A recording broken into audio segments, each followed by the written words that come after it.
Hi hello ನಮಸ್ತೆ. ನೀವು ನೋಡ್ತಾ ಇದ್ದೀರಾ ಬ್ರಿಗೇಡ್ ನ್ಯೂಸ್ ಕನ್ನಡ. ನಾನು ವಿದ್ಯಾ. ಬಿಗ್ ಬಾಸ್ ಸೀಸನ್ 12ರಲ್ಲಿ ಹೋಗಿ ಹಲವಾರು ಸೆಲೆಬ್ರಿಟಿಗಳಲ್ಲಿ ಇವರು ಕೂಡ ಒಬ್ಬರಾಗಿ ಮಿಂಚಿ ಬಂದವರು. ಒಳಗೋಗಿ ಹಿಸ್ಟ್ರಿ ಕ್ರಿಯೇಟ್ ಮಾಡ್ತೀನಿ ಅಂತ ಹೇಳಿದರು. ಬಂದ ಮೇಲೆ ಮತ್ತಷ್ಟು ದೊಡ್ಡದಾಗಿ ಹಿಸ್ಟ್ರಿ ಕ್ರಿಯೇಟ್ ಮಾಡಿ ಬಂದಿದ್ದಾರೆ. ಇಟ್ಸ್ ನನ್ ಅದರ್ ದ್ಯಾನ್ ಸತೀಶ್ ಕಾಡಬಾಮ್ಸ್ ಇವತ್ತು ನಮ್ಮ ಜೊತೆಗಿದ್ದಾರೆ. ಬನ್ನಿ ಮಾತಾಡ್ತಾ ಹೋಗೋಣ ಬಿಗ್ ಬಾಸ್, ಈ ಜನರ ಪ್ರೀತಿ, ಈ ಹಿಸ್ಟ್ರಿ ಎಲ್ಲದ್ರ ಬಗ್ಗೆ. Sir hi. ಹಾಯ್, ನಮಸ್ತೆ. ಸರ್ ನಾನು ಚೆನ್ನಾಗಿದ್ದೀನಿ. ನಾನು ಸೂಪರ್.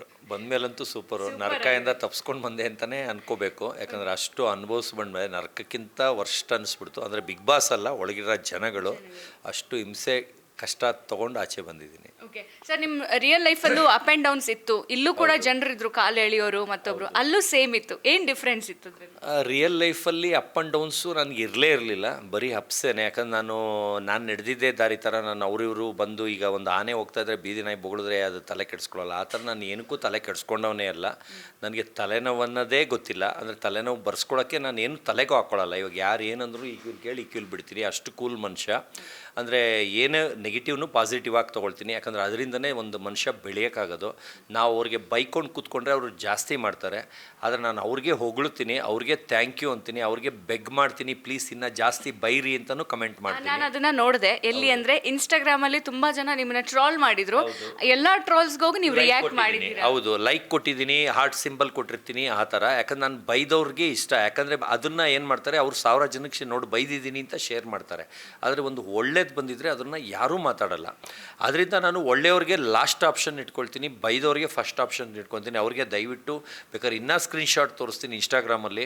ಅವರು ಪ್ರೈವೇಟ್ ಮೆಸೇಜ್ಗೆ ಅದರ ಒಳಗಡೆಗೆ ಹೋಗಿ ಮೆಸೇಜ್ನಲ್ಲಿ ಅವ್ರಿಗೆ ಪ್ಲೀಸ್ ಬೆಗ್ ಮಾಡ್ತೀನಿ, ಇನ್ನೂ ಜಾಸ್ತಿ ಬೈರಿ, ಆಮೇಲೆ ಅದನ್ನು ಸ್ಕ್ರೀನ್ಶಾಟ್ ತೊಗೊಂಡು ತಿರ್ಗಾ ಶೇರ್ ಮಾಡಿ, ಆ ಥರ ಅವ್ರಿಗೆ ಪ್ರಮೋಷನ್ ನಾನು ಮಾಡ್ತೀನಿ. ಅಂದರೆ ದಯವಿಟ್ಟು ಮಾಡಿ ಅಂತ. ಇವತ್ತು ಅಂಥವ್ರಿಂದನೇ ನಾನು ಇವತ್ತು ಬಿಗ್ ಬಾಸಲ್ಲಿದ್ದೀನಿ. ಅದು ಅವ್ರಿಗೆ ಫಸ್ಟು ಧನ್ಯವಾದ ಹೇಳ್ತೀನಿ. ಯಾಕಂದ್ರೆ ನಂದು ಗುಡ್ ಬಂದಾಗ ನನ್ನ ಬಿಗ್ ಬಾಸ್ ಅವ್ರು ಕರೀಲಿಲ್ಲ, ನನ್ನ ಬ್ಯಾಡ್ ಅಂತ ಜನ ಮಾತಾಡಿದಾಗಲೇ ನನ್ನ ಕರೆದಿದ್ದು. ಅಂದರೆ ಅಂಥವ್ರಿಂದನೇ ಬೆಳೆಯೋಕ್ಕಾಗೋದು. ದಯವಿಟ್ಟು ಯಾರಿಗಾರ ಬ್ಯಾಡ್ ಕಮೆಂಟ್ ಬಂದರೆ ಅವ್ರನ್ನ ಬೈಬೇಡಿ, ಅವ್ರನ್ನ ಹೊಗಳಿ. ಅಂಥವರೇ ನಿಮ್ಮನ್ನು ಬೆಳೆಸ್ತಾ ಇರೋದು. ಸರ್, ನೀವು ಇಂಡಸ್ಟ್ರಿಗೆ ಒಂದು ಟೋಟಲ್ ಎಷ್ಟು ವರ್ಷ ಆಯಿತು? ಫಿಲಿಮ್ ಇಂಡಸ್ಟ್ರಿಗೆ ಫಿಲಮ್ ಇಂಡಸ್ಟ್ರಿ ನಾನು ಕಾಲೇಜ್ ಲೈಫಲ್ಲೇ ಬಂದಿದ್ದು. ಬರೀ 6 ತಿಂಗಳಷ್ಟೇ. 6 ತಿಂಗಳಲ್ಲಿ 4 ಪಿಕ್ಚರ್ ಮಾಡಿ ಸವಾಸ ಬೇಡ ಅಂತ ಬಿಟ್ಬಿಟ್ಟೆ. ಯಾಕಂದ್ರೆ ನನಗೆ ಆ್ಯಕ್ಟಿಂಗ್ ಬರಲ್ಲ, ಡ್ಯಾನ್ಸ್ ಬರಲ್ಲ. ಆದರೆ ನಾನು ನಾಯಿ ಫೀಲ್ಡಲ್ಲಿ ಆವಾಗಲೇ ಹೆಸರು ಮಾಡಿದ್ದೆ. ಈಗ ಮೂವಿ ಫೀಲ್ಡಾ ಡಾಗ್ ಫೀಲ್ಡಾ ಅಂತ ಎರಡು ಕಡೆನೂ ಇದ್ದಾಗ ಏನಾಯಿತು, ಮೂವಿಗೆ ಹೋದಾಗ ನಾಯಿದೆಲ್ಲ ಮೈನಸ್ ಆಗಿ ಡೌನ್ ಆಗ್ತಾಯಿತ್ತು. ಅಂದರೆ ಹೆಸರು ಮಾಡ್ಕೊಂಬಂದಿರೋದು ವಾಪಸ್ ಹಿಂದೆ ಕೊಟ್ಟೋಗ್ತಾಯಿತ್ತು. ನಾನು ಅದಕ್ಕೆ 6 ತಿಂಗಳಲ್ಲಿ ನೋಡಿದೆ, ಅಲ್ಲಿ ನಾನೇನು ಬೆಳಿತೀನಿ, ಕ್ಲಿಕ್ ಆಗ್ತೀನಿ ಅಂತ ನನಗೆ ಅನ್ನಿಸ್ಲಿಲ್ಲ. ಅದರಿಂದ ಎರಡೂ ಹಾಳು ಮಾಡ್ಕೊತಾ ಇದ್ದೀನಿ ಅಂತ ಒಂದು ಆಯ್ಕೆ ಮಾಡೋಣ ಅಂದ್ಬಿಟ್ಟು ಅದನ್ನು ಬಿಟ್ಬಿಟ್ಟು ಬರೀ ಡಾಗ್ಗೆ ವಾಪಸ್ ಬಂದೆ. ಇವತ್ತು ವರ್ಲ್ಡ್ಗೆ ನಂಬರ್ 1 ಇದ್ದೀನಿ. ಅಂದರೆ ಏಜ್ ಸರ್, ಎಷ್ಟು ಏಜ್ಗೆ ನೀವು ಸ್ಯಾಂಡಲ್ವುಡ್ಗೆ ಎಂಟ್ರಿ ಕೊಟ್ರಿ? ದರ್ಶನ್ ಸರ್ದು 3ನೇದೋ 4ನೇ ಪಿಕ್ಚರು ದರ್ಶನ್ ಅಂತ. ಒಂದು ನಿಮಿಷ ತಾಳಿ, ನಾನು ಹೇಳ್ತೀನಿ. ಅದು 23 ವರ್ಷದ ಹಿಂದೆನ, ಯಾವಾಗ ಅಂದಾಜು ಗೊತ್ತಿಲ್ಲ. ಒಟ್ಟಿನಲ್ಲಿ ನಾನು ಡಿಗ್ರಿ ಇದ್ದೆ ಅವಾಗ. ನಾನು 23-24 ವರ್ಷ ಇರ್ಬೋದು. ಇವಾಗ ನಿಮ್ಮ ಮಗನಿಗೆ 18 ವರ್ಷ. ನಂಬಕ್ಕೆ ಆಗಲ್ಲ 18 ವರ್ಷ ನಿಮ್ಮ ಮಗ ಅಂತ ಹೇಳಿಬಿಟ್ಟು. ಸೊ 23 ವರ್ಷಕ್ಕೆ ನೀವು ಎಂಟ್ರಿ ಕೊಟ್ರಿ. ನಿಮ್ಮ ಮಗನ ಯಾವಾಗ ಎಂಟ್ರಿ ಕೊಡಿಸ್ತೀರಿ? ಮಗನಿಗೆ already 5 picture, 2 Telugu 2 Kannada high budget movie offer ಬಂತು. ಅದರಲ್ಲಿ ಯೋಗರಾಜ್ ಭಟ್ ಅವರ ಅಸಿಸ್ಟೆಂಟ್ ಹರಿಪ್ರಸಾದ್ ಅಂತ ಅವ್ರದ್ದು ಒಂದು ಮೂವಿ ಮಾಡಿದ್ರು. ಅದಕ್ಕೆ ಯಾರೋ ಒಬ್ಬ MLA ಮಗನ ಯಾರನ್ನೋ ತೊಗೊಂಡ್ರು. ಆ ಮೂವಿಲಿ ನನ್ನ ಮಗ ಮಾಡಬೇಕಾಗಿತ್ತು. ನನ್ನ ಮಗನಿಗೆ ಫಸ್ಟ್ ಆಫರ್ ಬಂದಿದ್ದು. ಅಂದರೆ ಅವನಿಗೆ ಗಡ್ಡ ಮೀಸೆ ಬಂದಿರಲಿಲ್ಲ, ಅವನಿಗೆ ಲೇಟಾಗಿ ಬಂತು. ಅಂದರೆ ಅವ್ರಿಗೆ ಕಾಲೇಜ್ ಹುಡುಗ ಅಷ್ಟು ಬರಬೇಕಾಗಿತ್ತು. ಅದರಿಂದ ಒಂದು ಕಾರಣಾಂತರದಿಂದ ಇದಾಯಿತು. ಆದರೆ ಅದರಲ್ಲಿ ಬೇರೆ ರೋಲ್ ಮಾಡ್ತೀರಾದ್ರೂ ನಾನು ಬೇಡ, ಮಾಡಿದ್ರೆ ಹೀರೋನೇ ಮಾಡಿಸೋದು, ನಾನು ಸಣ್ಣ ಪುಟ್ಟ ರೋಲ್ ಬಿಡೋದೇ ಇಲ್ಲ ಅಂತ. ಆದರೆ ನಾನು ಅವನ್ನ ಫೇಲ್ ಆಗೋಕ್ಕೋಸ್ಕರ ಕಾಯ್ತಾ ಇದ್ದೀನಿ. ಫೇಲ್ ಆಗಲಿ ಅಂತ ಕಾಯ್ತಾ ಇದ್ದೀನಿ. ಫೇಲ್ ಆದರೆ ನನ್ನ ಮಗ ಫೇಲ್ ಆದ ಅಂತ ಒಂದು 350 ಜನಕ್ಕೆ ಕರೆದು ಒಂದು ಗ್ರ್ಯಾಂಡ್ ಪಾರ್ಟಿ ಮಾಡಿ ಅದನ್ನೇ ವರ್ಲ್ಡ್ ನ್ಯೂಸ್ ಮಾಡೋಣ. ಎಂಥ ಅಪ್ಪ ಇವನು, ಲೋಫರ್ ನನ್ನ ಮಗ ಫೇಲ್ ಆಗಿದ್ದಕ್ಕೆ ಪಾರ್ಟಿ ಕೊಡಿಸ್ತಾ ಅಂತ ವರ್ಡ್ ಮಾತಾಡೋಂಗೆ ನ್ಯೂಸ್ ಮಾಡಿಬಿಟ್ಟು ಆಮೇಲೆ ಮೂವಿಗೆ ಬಿಡೋಣ ಅಂತ ಇದ್ದೀನಿ. ಆದರೆ ಅವ್ನು 70%, 35% ತೆಗಿತಾ ಇದ್ದಾನು, 70%, 60% ಹಂಗೆ ರೈಸ್ ಆಗ್ತಾನೇ ಇದ್ದಾನೆ. ಫೇಲೇ ಆಗ್ತಾಯಿಲ್ಲ. ನಮ್ಮ ತಂದೆಗೆ ಅವನು ಓದಬೇಕು ಅಂತ. ನನಗೆ ಅವನು ಓದ್ತಾ ಇದ್ದರೆ ಹೀರೋ ಯಾವಾಗ ಮಾಡೋದು? ಆಲ್ರೆಡಿ 5 ಪಿಕ್ಚರ್ ಆಫರ್ ಬಂದು ಹೋಯ್ತು. ಯಾಕಂದರೆ ಓದನ್ನ ಬಿಟ್ಟು ಮೂವಿ ಕಳ್ಸೋಕೆ ನಮ್ಮ ತಂದೆ ಬಿಡಲ್ಲ. ನಮ್ಮ ತಂದೆಗೆ ಅವನು ಓದಿಸೋದು ಇಷ್ಟ, ನನಗೇನಂದರೆ ಮೂವಿ ಕಳ್ಸೋದು ಇಷ್ಟ. ಯಾಕಂದರೆ ಅವನು ಬರ್ತೇನೆ, ಅವ್ನು ಹುಟ್ಟಕ್ಕಿಂತ ಮುಂಚೆನೇ ನನ್ನ ಮಗ ಹುಟ್ಟಿದ್ರೆ ಹೀರೋ ಮಾಡಬೇಕು, ಮಗಳು ಹುಟ್ಟಿದ್ರೆ ಹೀರೋಯಿನ್ ಮಾಡಬೇಕು ಅಂತ, 2 ಹೆಣ್ಣು ಹುಟ್ಲಿ ಗಂಡು ಹುಟ್ಲಿ ಅಂತ ಆ ಥರನೇ ಮೈಂಡ್ ಸೆಟ್ ಇದ್ದವನು. ಹುಟ್ಟಿದಂಗೆ ಅವನ್ನ ಹೀರೋ ಮಾಡಬೇಕು ಅಂತಲೇ ಅಂದ್ಕೊಂಡೆ. ಆದರೆ ಆಗ ಮಕ ಲಕ್ಷಣ ಏನೂ ಗೊತ್ತಾಗಲ್ಲ ಹುಟ್ಟಿದ ಮಗು. ಆದರೆ ಒಂದು ಜಾತಕ ಎಲ್ಲ ತೋರಿಸಿದಾಗ ಅವನು ಸೂಪರ್ ಸ್ಟಾರ್ ಆಗ್ತಾನೆ. ರಾಜ್ಕುಮಾರ್ಗೆ ಏನಿದೆ ನಕ್ಷತ್ರ ಎಲ್ಲ ಅದೇ ಇದೆ, ಡಿಸೆಂಬರ್ 9 ಹುಟ್ಟಿರೋದು, ಇವನು ಏನೇ ಆದರೂ ನಂಬರ್ 1 ಆಗ್ತಾನೆ ಅಂತಲೇ ಜಾತಕಾಲಿ ಇದ್ದಿದ್ದು. ನನ್ನ ಮನಸ್ಸಲ್ಲೂ ಅದೇ ಇದ್ದಿದ್ದು. ಅವ್ರು ಒಂದು ನಂಬರ್ ಬರ್ಕೊ ಅಂತ ಹೇಳ್ತಾರೆ, ಒಂದು ನಂಬರ್ ಕೈಯಲ್ಲಿ ಬರ್ಕೊಳ್ತೀನಿ. ಆಮೇಲೆ ಅದು ಏನು ಅಂತ ಕೇಳ್ತಾರೆ, ಅಯ್ಯೋ 6 ತಾನೇ ಅಂತಾರೆ. ಹೌದು, ನಾನು 6 ಬರ್ಕೊಂಡಿರ್ತೀನಿ. ಅವರು ನಾನು ಹೇಳಿದ್ದು ಒಳಗೆ ಏನು ಅಂದ್ಕೊಂಡಿದೆ ಎಲ್ಲ ಅವ್ರು ಹೇಳ್ಬಿಡ್ತಾರೆ. ನೀನು ಹೀರೋ ಮಾಡ್ಬೇಕಂತಿದ್ಯಾ, ಅವನು ಈ ಥರ ಇದೆ, ಅವ್ನು ಫಿಲ್ಮಿ ನಕ್ಷತ್ರ ಅಂದರೆ ಫಿಲ್ಮಿ ನಕ್ಷತ್ರ ಅಂತ ಬರಲ್ಲ, ಅಂದರೆ ರಾಜ್ಕುಮಾರ್ ಸರ್ಗೆ ಯಾವ ನಕ್ಷತ್ರ ಇರೋದು ಅದೇ ಇರೋದು, ಇವನು ಆ ಥರ ಟಾಪ್ ನಂಬರ್ 1 ಆಗ್ತಾನೆ ಅಂತ ಅವ್ರು ಹೇಳ್ತಾರೆ. ಇದರಿಂದ ನಾನು ಅವ್ರು ಹೇಳಿದ್ರಿಂದ ಅಂತಲ್ಲ, ಯಾಕಂದರೆ ಜಾತಕ ದೇವರು ದಿಂಡ್ರು ನಂಬಲ್ಲ, ದೆವ್ವನೂ ನಂಬಲ್ಲ. ನನ್ನ ಮನಸ್ಸಲ್ಲಿದ್ದಿದ್ದು ಅದೇ, ಅವ್ರು ಹೇಳಿದ್ದು ಅದೇ. ಆಮೇಲೆ ಅವತ್ತಿಂದ ನಾನು ಅವನ್ನ ಹೀರೋ ಮಾಡಬೇಕಂತಾನೆ. ಅದು ನಂಬರ್ 2 ಹೀರೋ. ಕನ್ನಡ, ಹಿಂದಿ, ತಮಿಳ್, ತೆಲುಗು 4 ಭಾಷೆಗೆ ಮಾತ್ರ ಬಿಡೋದು. ನಾನು ಇಂಡಿಯಾಗೆ ಚಾಲೆಂಜ್ ಮಾಡ್ತಾ ಇರೋದು. ನಂಬರ್ 2 ಹೀರೋ ಮಾಡೇ ಮಾಡ್ತೀನಿ. ನಂಬರ್ 1 ದುರಂಕಾರ ಆಗುತ್ತೆ ಅಂತ, ಆ್ಯಟಿಟ್ಯೂಡ್ ಆಗುತ್ತೆ. ಬೇಡ, ಯಾರು ಇರೋರು ಇರಲಿ, ನಂಬರ್ 1 ಯಾರು ಎಷ್ಟು ಸರಿ ಇರಲಿ, ಯಾರು ಇರಲಿ, ತೊಂದರೆ ಇಲ್ಲ. ನಂಬರ್ 2 ನನ್ನ ಮಗ ಮಾಡೇ ಮಾಡ್ತೀನಿ, ಇರೋದಲ್ಲ ಮಾಡೇ ಮಾಡ್ತೀನಿ. ಅಂದ್ರೆ ನೀವೇ ಅಂದ್ರಿ ನನ್ನಂತ ಕೆಟ್ಟ ತಂದೆ ಇರ್ಲಿ ಅಂತ ಗೊತ್ತಾಗ್ಲಿ ಪ್ರಪಂಚಕ್ಕೆ ಅಂತ. ಅಂದ್ರೆ ನೀವು ಫೇಲ್ ಆಗ್ಲಿ ಅಂತ ಕಾಯ್ತಿದ್ದಾರೆ. ನೀವೇ ಅಂದ್ರಿ ಇಂಥ ಹೋಗ್ತಾ ಇದ್ರೆ ಯಾವಾಗ ಅವನ್ನ ಫಿಲಿಮ್ಗೆ ಬಿಡೋದು? ನಿಮ್ಗೆ ಅರ್ಥ ಆಗ್ತಾ ಇದೆಯಾ? ಅವನೀಗ ರೆಡಿಮೇಡ್ ಇದ್ದಾನೆ, ಹಾಟ್ ಕೇಕ್ ಥರ ಇದ್ದಾನೆ. ಹುಡುಗಿರು 2 ಲಕ್ಷ ಫ್ಯಾನ್ಸ್ ಇದ್ದಾರೆ. 2 ಲಕ್ಷ ಫಾಲೋವರ್ಸ್ ಅಲ್ಲ, ಇನ್ಸ್ಟಾಗ್ರಾಮ್ ಫಾಲೋವರ್ಸ್ ಬಗ್ಗೆ ಮಾತಾಡ್ತಾ ಇಲ್ಲ, 2 ಲಕ್ಷ ಹುಡುಗಿರ್ ಫ್ಯಾನ್ಸ್ ಇದ್ದಾರೆ ಅಂದಿದ್ದು. ಅವ್ನು ಯಾರೋ ಅದನ್ನು ಕಟ್ ಮಾಡಿ ಹಾಕಿದ್ದಾರೆ ಇನ್ಸ್ಟಾಗ್ರಾಮಲ್ಲಿ 11K ಇದೆ ಅಂತ. ಅವ್ನು ಹಾಕಿದ್ಮೇಲೆ 2K ಜಾಸ್ತಿ ಆಗಿದೆ. ಪುಣ್ಯ ಮಾಡಲಿ, ಅವನಿಗೂ ಧನ್ಯವಾದ ಹೇಳ್ತೀನಿ. ನಾನು ಹೇಳಿರೋದು 2 ಲಕ್ಷ ಹುಡುಗಿರ್ ಫ್ಯಾನ್ಸ್ಗೂ ಫಾಲೋವರ್ಸ್ಗೂ ಡಿಫ್ರೆನ್ಸ್ ಇದೆ. ಒಂದೊಂದು ಕಾಲೇಜಲ್ಲಿ ಇವ್ನು ಹೋದರೆ ಫ್ಯಾಷನ್ ಶೋಲಿ ಫಸ್ಟ್ ತಗೊಳ್ತಾನೆ. ಮಿಸ್ಟರ್ ಹ್ಯಾಂಡ್ಸಮ್ ಅಂತ ಏಷ್ಯಾ ಫೇಮ್ ಅವಾರ್ಡ್ ಬಂದಿದೆ. ಎಲ್ಲೋದ್ರೂ ಶೋ ಸ್ಟಾಪರ್ ಆಗಿ ಮಾಡಲಿಂಗಲ್ಲಿ ಹೋಗ್ತಾನೆ. ಅಂದರೆ ಈ ಮಿಕ್ಕಿದವರೆಲ್ಲ ಮಾಡಲ್ ಥರ ಇದ್ದರೆ ಇವನು ಶೋ ಸ್ಟಾಪರ್ ಥರ ಬರ್ತಾನೆ. ಇವನು ಬಂದರೆ ಒಂದು ವಿಸಿಲ್ ಹೊಡೆಯೋದಾಗಲಿ, ಹುಡುಗಿರು ಕಿರ್ಚೋದಾಗಲಿ, ಇಡೀ ಕಾಲೇಜ್, ಅದು ಹುಡುಗಿರ್ ಕಾಲೇಜಲ್ಲೇ ಫ್ಯಾಷನ್ ಶೋ ಜಾಸ್ತಿ ಕರೀತಾರೆ, ಇವನಿಗೆ ಹೋಗ್ತಾನೆ. ಅಲ್ಲಿ ಹರ್ಷ ಅಂದರೆ ಬರೀ 99.99 ಬರೀ ಹುಡುಗಿರ್ ವಾಯ್ಸ್ ಕೇಳಿಸುತ್ತೆ. ಆ ಲೆವೆಲ್ಗೆ ಫ್ಯಾನ್ಸ್ ಕ್ರಿಯೇಟ್ ಆಗಿದ್ದಾರೆ. ಇವನು ಚಿಕ್ಕವನಿದ್ದಾಗ ಸಿಂಗರ್ BTS ಇದೆಯಲ್ಲ, ಕೊರಿಯನ್ ಸಿಂಗರ್ ಥರ ಇದ್ದಾನೆ ಅಂತ 8ನೇ ಕ್ಲಾಸ್ಗೆ ಫ್ಯಾನ್ಸು. ಯಾರೋ ಇರಾನೀಸೆಲ್ಲ ಏನು ಹೊಡಿತಾ ಇದ್ರು ಅವನಿಗೆ. ಆ ಲೆವೆಲ್ಗೆ ಹುಚ್ಚು ಅವ್ನು ಕಂಡ್ರೆ. ಅವನು ಎಲೆಕ್ಷನ್ಗೊಂದಕ್ಕೆ ನಿಂತಿರ್ತಾನೆ, ಅದಕ್ಕೆ ದೊಡ್ಡ ಫಂಕ್ಷನ್ ಥರ ಬ್ಯಾನರು, ಪೋಸ್ಟ್ರು, ಕಟೌಟ್ ಎಲ್ಲ ಹಾಕ್ಸ್ಬಿಟ್ಟಿರ್ತೀನಿ ಸ್ಕೂಲ್ ಮುಂದೆ. ಒಂದಿನ ಸ್ಕೂಲಿಂದ ಒದ್ದೋಡಿಸ್ತಾರೆ ಅವನಿಗೆ. ಯಾರ ಮಕ್ಳಿಗೆ ಹಿಂಗೆ ಮಾಡ್ತಾರೆ ಅಂತ ನನಗೂ ಕ್ಯಾಕ್ರಸ್ ಕರೆದು ಉಗಿತಾರೆ. ಅಂದರೆ ಆ ಥರ ನಾನು ಏನು ಮಾಡಿದ್ರು ಅತಿ ಮಾಡೋದು, ಓವರ್ ಮಾಡೋದು. ಒಂದು 8ನೇ ಕ್ಲಾಸ್ ಹುಡುಗನಿಗೆ ಬ್ಯಾನರು, ಪೋಸ್ಟ್ರು, ಪಾಂಪ್ಲೆಟು, ಎಲೆಕ್ಷನ್ ಅದೇನು ಸ್ಕೂಲ್ದು, ಅದು ಸ್ಕೂಲಲ್ಲಿ ಬರೀ ಲೀಡರ್ಶಿಪ್ಗೆ ಅಷ್ಟೇ. ಅದಕ್ಕೆ ಎಲೆಕ್ಷನ್ ಲೆವೆಲ್ಗೆ ಸ್ಕೂಲ್ ಸುತ್ತಲೂ ಪೋಸ್ಟರ್ ಅಂಟಿಸಿದ್ದೆ, ಬ್ಯಾನರ್ ಹಾಕ್ಸಿದ್ದೆ. ಆ ಥರ ಅವನ್ನ ಒಂದೊಂದು ಆಸೆನೂ ಆ ಲೆವೆಲ್ಗೆ ಈಡೇರಿಸ್ತಾ ಇದ್ದೀನಿ. ಆದರೆ ಹೀರೋ ಆಗೋಕ್ಕೆ ಅವನು ಓದೇ ಕಾರಣ ಆಗ್ತಾಯಿದೆ. ಅಂದರೆ ಅವನು ಇನ್ನೂ ಈಗ ಫಸ್ಟ್ ಇಯರು, ಇದೊಂದು ವರ್ಷ, ಸೆಕೆಂಡ್ ಇಯರ್, ಇನ್ನೂ 3 ವರ್ಷ ಕಾಯಬೇಕು. ನನಗೆ ಅಷ್ಟೊಂದು ಪೇಷನ್ಸ್ ಇಲ್ಲ. ಅವನು ಮೊಲ ಥರ ಇದ್ದಾಗಲೇ ಅವನ್ನ ಬಿಟ್ಬಿಡ್ಬೇಕು ಅಂತ, ಅವನದು ಡಿಮ್ಯಾಂಡ್ ಇದ್ದಾಗಲೇ ಬಿಡಬೇಕು ಅಂತ. ನಮ್ಮ ತಂದೆಗೆ ಏನಂದರೆ ಡಿಗ್ರಿ ಮುಗಿಯೋವರೆಗೂ ಕಳಿಸ್ಬೇಡ ಅಂತ. ನಮ್ಮ ತಂದೆಗೆ ನಾನು ಈಗಲೂ ಎದುರ್ತೀನಿ, ಭಯ ಭಕ್ತಿ ಎಲ್ಲ ಇದೆ. ಅದರಿಂದ ಹಿಂದ್ಗಡೆ ಹಿಂಗೆ ಮಾತಾಡ್ತೀನಿ, ಅಂದರೆ ಒಳಗೇನು ಫೇಲ್ ಆಗಬೇಕು ಅಂತಿಲ್ಲ, ರೇಗ್ಸಕ್ಕೆ ಹೇಳ್ತೀನಿ. ಆದರೆ ಫೇಲ್ ಆದರೂ ಹಿಸ್ಟ್ರಿ ಕ್ರಿಯೇಟ್ ಮಾಡ್ತೀನಿ. ಓಕೆ ಸರ್, ಈಗ ಅಪಾರ್ಟ್ ಫ್ರಮ್ ದಿಸ್ ನಿಮ್ಮ ಬಗ್ಗೆ ಒಂದಷ್ಟು ಟ್ರಾಲ್ಸ್ ಆಯಿತು ಸರ್. ಟ್ರಾಲ್ ಪೇಜ್ ಅಂತೂ ನಾನು ಹೇಳಿದೆ ಅವಾಗಲೇ, ನೀವೇ ಪರ್ಟಿಕ್ಯುಲರ್ ಆಗಿ ಎಲ್ಲದಕ್ಕೂ ಹೋಗಿ ಕಾಮೆಂಟ್ಸ್ ಮಾಡಿದ್ದೀರಾ, ಲೈಕ್ ಮಾಡಿದ್ದೀರಾ ಅಂತ ಹೇಳಿ. ಸೊ ಎಲ್ಲೋ ಒಂದು ಕಡೆ ಈ ಟ್ರಾಲ್ಸ್ ಅನ್ನೋದು ನೆಗೆಟಿವ್ ಆಗುತ್ತೆ, ಪಾಸಿಟಿವ್ ಆಗೂ ಕಂಪೇರ್ ಮಾಡ್ಕೊತಾರೆ. ಈಗ ನಿಮಗೆ ಈ ನೆಗೆಟಿವ್ ಮಾಡಿರೋದೇ ಹೆಚ್ಚಾಗಿ ಪಾಸಿಟಿವ್ ಆಗಿ ಬಿಗ್ ಬಾಸ್ಗೆ ಹೋದ್ರಿ ಅಂತ ಹೇಳಿದ್ರಿ. ಅದರಲ್ಲಿ ನೆಗೆಟಿವಲ್ಲಿ ಒಂದಷ್ಟು ನಿಮ್ಮ ಬಗ್ಗೆ ಹೇಳಿದ್ದು, ಕ್ಯಾಡಬಾಂಬ್ ಸತೀಶ್ ಹೇಳೋದೆಲ್ಲ ಸುಳ್ಳು, ಅವರೊಬ್ಬ ದೊಡ್ಡ ಪುಂಗಿದಾಸ, ಬಿಟ್ಟರೆ ಬರೀ ಎಲ್ಲರೂ ಟ್ರೈನ್ ಹತ್ತಿದ್ರೆ ಇವರು ಫ್ಲೈಟೇ ಹತ್ತಿಸ್ತಾರೆ ಅನ್ನೋದು. ಆಮೇಲೆ 10,000 ಗಾಗಲ್ ತಗೊಂಡು 15 ಲಕ್ಷ ಅಂತ ಹೇಳ್ತಾರೆ. ಡ್ರೆಸ್ಸಸ್ ಎಲ್ಲ ರೆಂಟಿಗೆ ತೊಗೊಂಬಂದು ನಾನು ಸ್ವಂತಕ್ಕೆ ಹೊಲಿಸ್ದೆ, ನನಗೆ ಇವರು ಇದ್ದಾರೆ ಅಂತಲೂ ಹೇಳಿರೋದು ನಾವು ನೋಡಿದ್ದೀವಿ. ಈ ಎಲ್ಲ ಟ್ರಾಲ್ಸ್ಗೆ ನೀವು ಆನ್ಸರ್ ಮಾಡೋದಾದರೆ? ಈಗ ಫಸ್ಟು ನಾನು ಹೇಳ್ತೀನಿ, ಚಾನಲ್ ಅಲ್ಲದೇ ಇರೋ ಚಾನಲ್ ಫಸ್ಟ್ ಮಾತಾಡಿದ್ದು, ಅವ್ರಿಗೆ ಆನ್ಸರ್ ನಾನು ಫಸ್ಟ್ ಮಾಡ್ತೀನಿ. ಡಾಕ್ಟರ್ ರಾಜ್ಕುಮಾರ್ ಕೊಟ್ಟಿಲ್ಲ, ವಿಷ್ಣುವರ್ಧನ್ ಕೊಟ್ಟಿಲ್ಲ, ಸಲ್ಮಾನ್ ಖಾನ್ ಕೊಟ್ಟಿಲ್ಲ, ಶ್ರೀರಾಮುಲು ಕೊಟ್ಟಿಲ್ಲ, ಜನರಲ್ ರೆಡ್ಡಿ ಕೊಟ್ಟಿಲ್ಲ ಅಂತಾರೆ.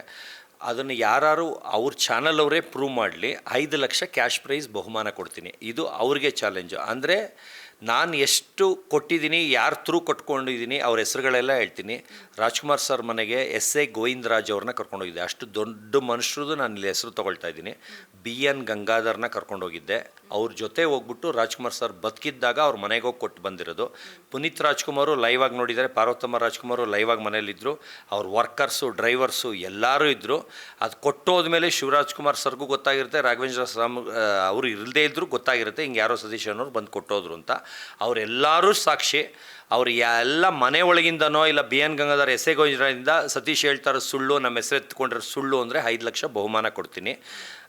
ವಿಷ್ಣುವರ್ಧನ್ ಸರ್ ಮನೆಗೆ ವಿಷ್ಣುವರ್ಧನ್ ಸರ್ ಇರಲಿಲ್ಲ, ತೀರೋಗಿದ್ರು. ಆವಾಗ ಸಂಜನಾ ಗಲ್ರಾಣಿ ಅವರು ರೆಫರ್ ಮಾಡಿ ಅನಿರುದ್ಧ್ ಅವ್ರ ನಂಬರ್ ಕೊಟ್ಟು, ಅನಿರುದ್ಧು, ಕೀರ್ತಿ, ಭಾರತಿ ಮೇಡಮ್ ಇದ್ದರು.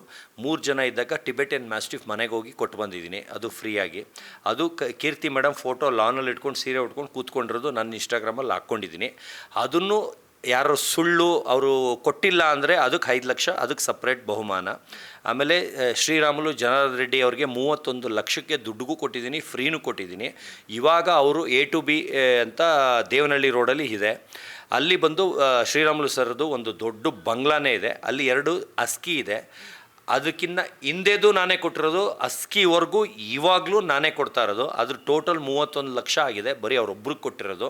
ಅದನ್ನು ಶ್ರೀರಾಮುಲು ಸರ್ರು ಇಲ್ಲ ಅವ್ರ ಮನೆ ವರ್ಕರು ಇಲ್ಲ ಅವ್ರ ಮನೆ ಹಸು ನೋಡ್ಕೊಳ್ಳೋನು ಇಲ್ಲ ಅವ್ರ ನಾಯಿ ನೋಡ್ಕೊಳ್ಳೋನು, ಕಾರ್ ಓಡಿಸೋನು ಇಲ್ಲ ಅವ್ರ ಮಿಸ್ಸಸ್ಸು ಇಲ್ಲ ಅವ್ರ ಮಗಳು ಯಾರು ಇರ್ತಾರೆ ಅವ್ರ ಕೈಯಲ್ಲಿ ಯಾರ ಹತ್ರ ಸತೀಶ್ ನಮ್ಗೆ ನಾಯೇ ಕೊಟ್ಟಿಲ್ಲ ಅಂತ ಹೇಳ್ಸಿದ್ರೆ 5 ಲಕ್ಷ ರೂಪಾಯಿ ಬಹುಮಾನ ಕೊಡ್ತೀನಿ.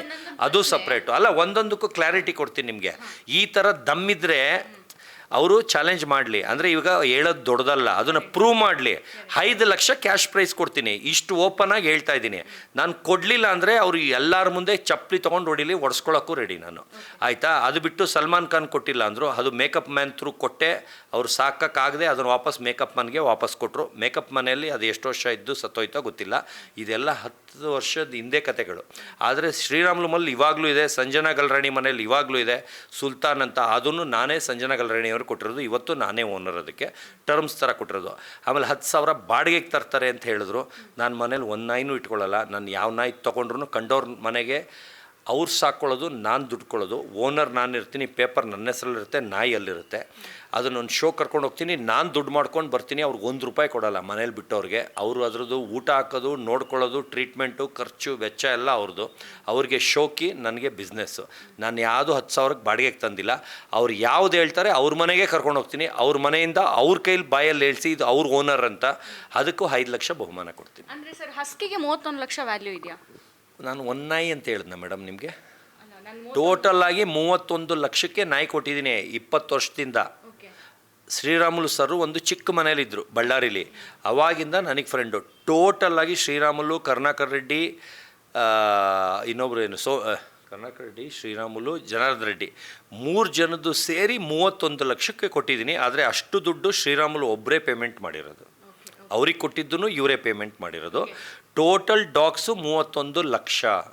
ಅಸ್ಕಿ ಬಂದು ಇವಾಗ ಕೊಟ್ಟಿರೋದು 1,20,000 ಒಂದು ಕೊಟ್ಟೆ, 1,25,000 ಒಂದು ಕೊಟ್ಟೆ, ಒಂದು ಗಂಡು ಹೆಣ್ಣು ಕೊಟ್ಟಿದ್ದೀನಿ. ಸರ್ ಇಷ್ಟೆಲ್ಲ ಲಕ್ಷದಲ್ಲಿ ನಾಯಿ ಇದು ಮಾಡೋರು ನೀವು, ಕೋಟ್ಯಾಂತರ ರೂಪಾಯಿ ಬಿಸ್ನೆಸ್ ಇರುತ್ತೆ, ನಿಮ್ಮ ನೆಟ್ವರ್ತ್ ಟೋಟಲ್?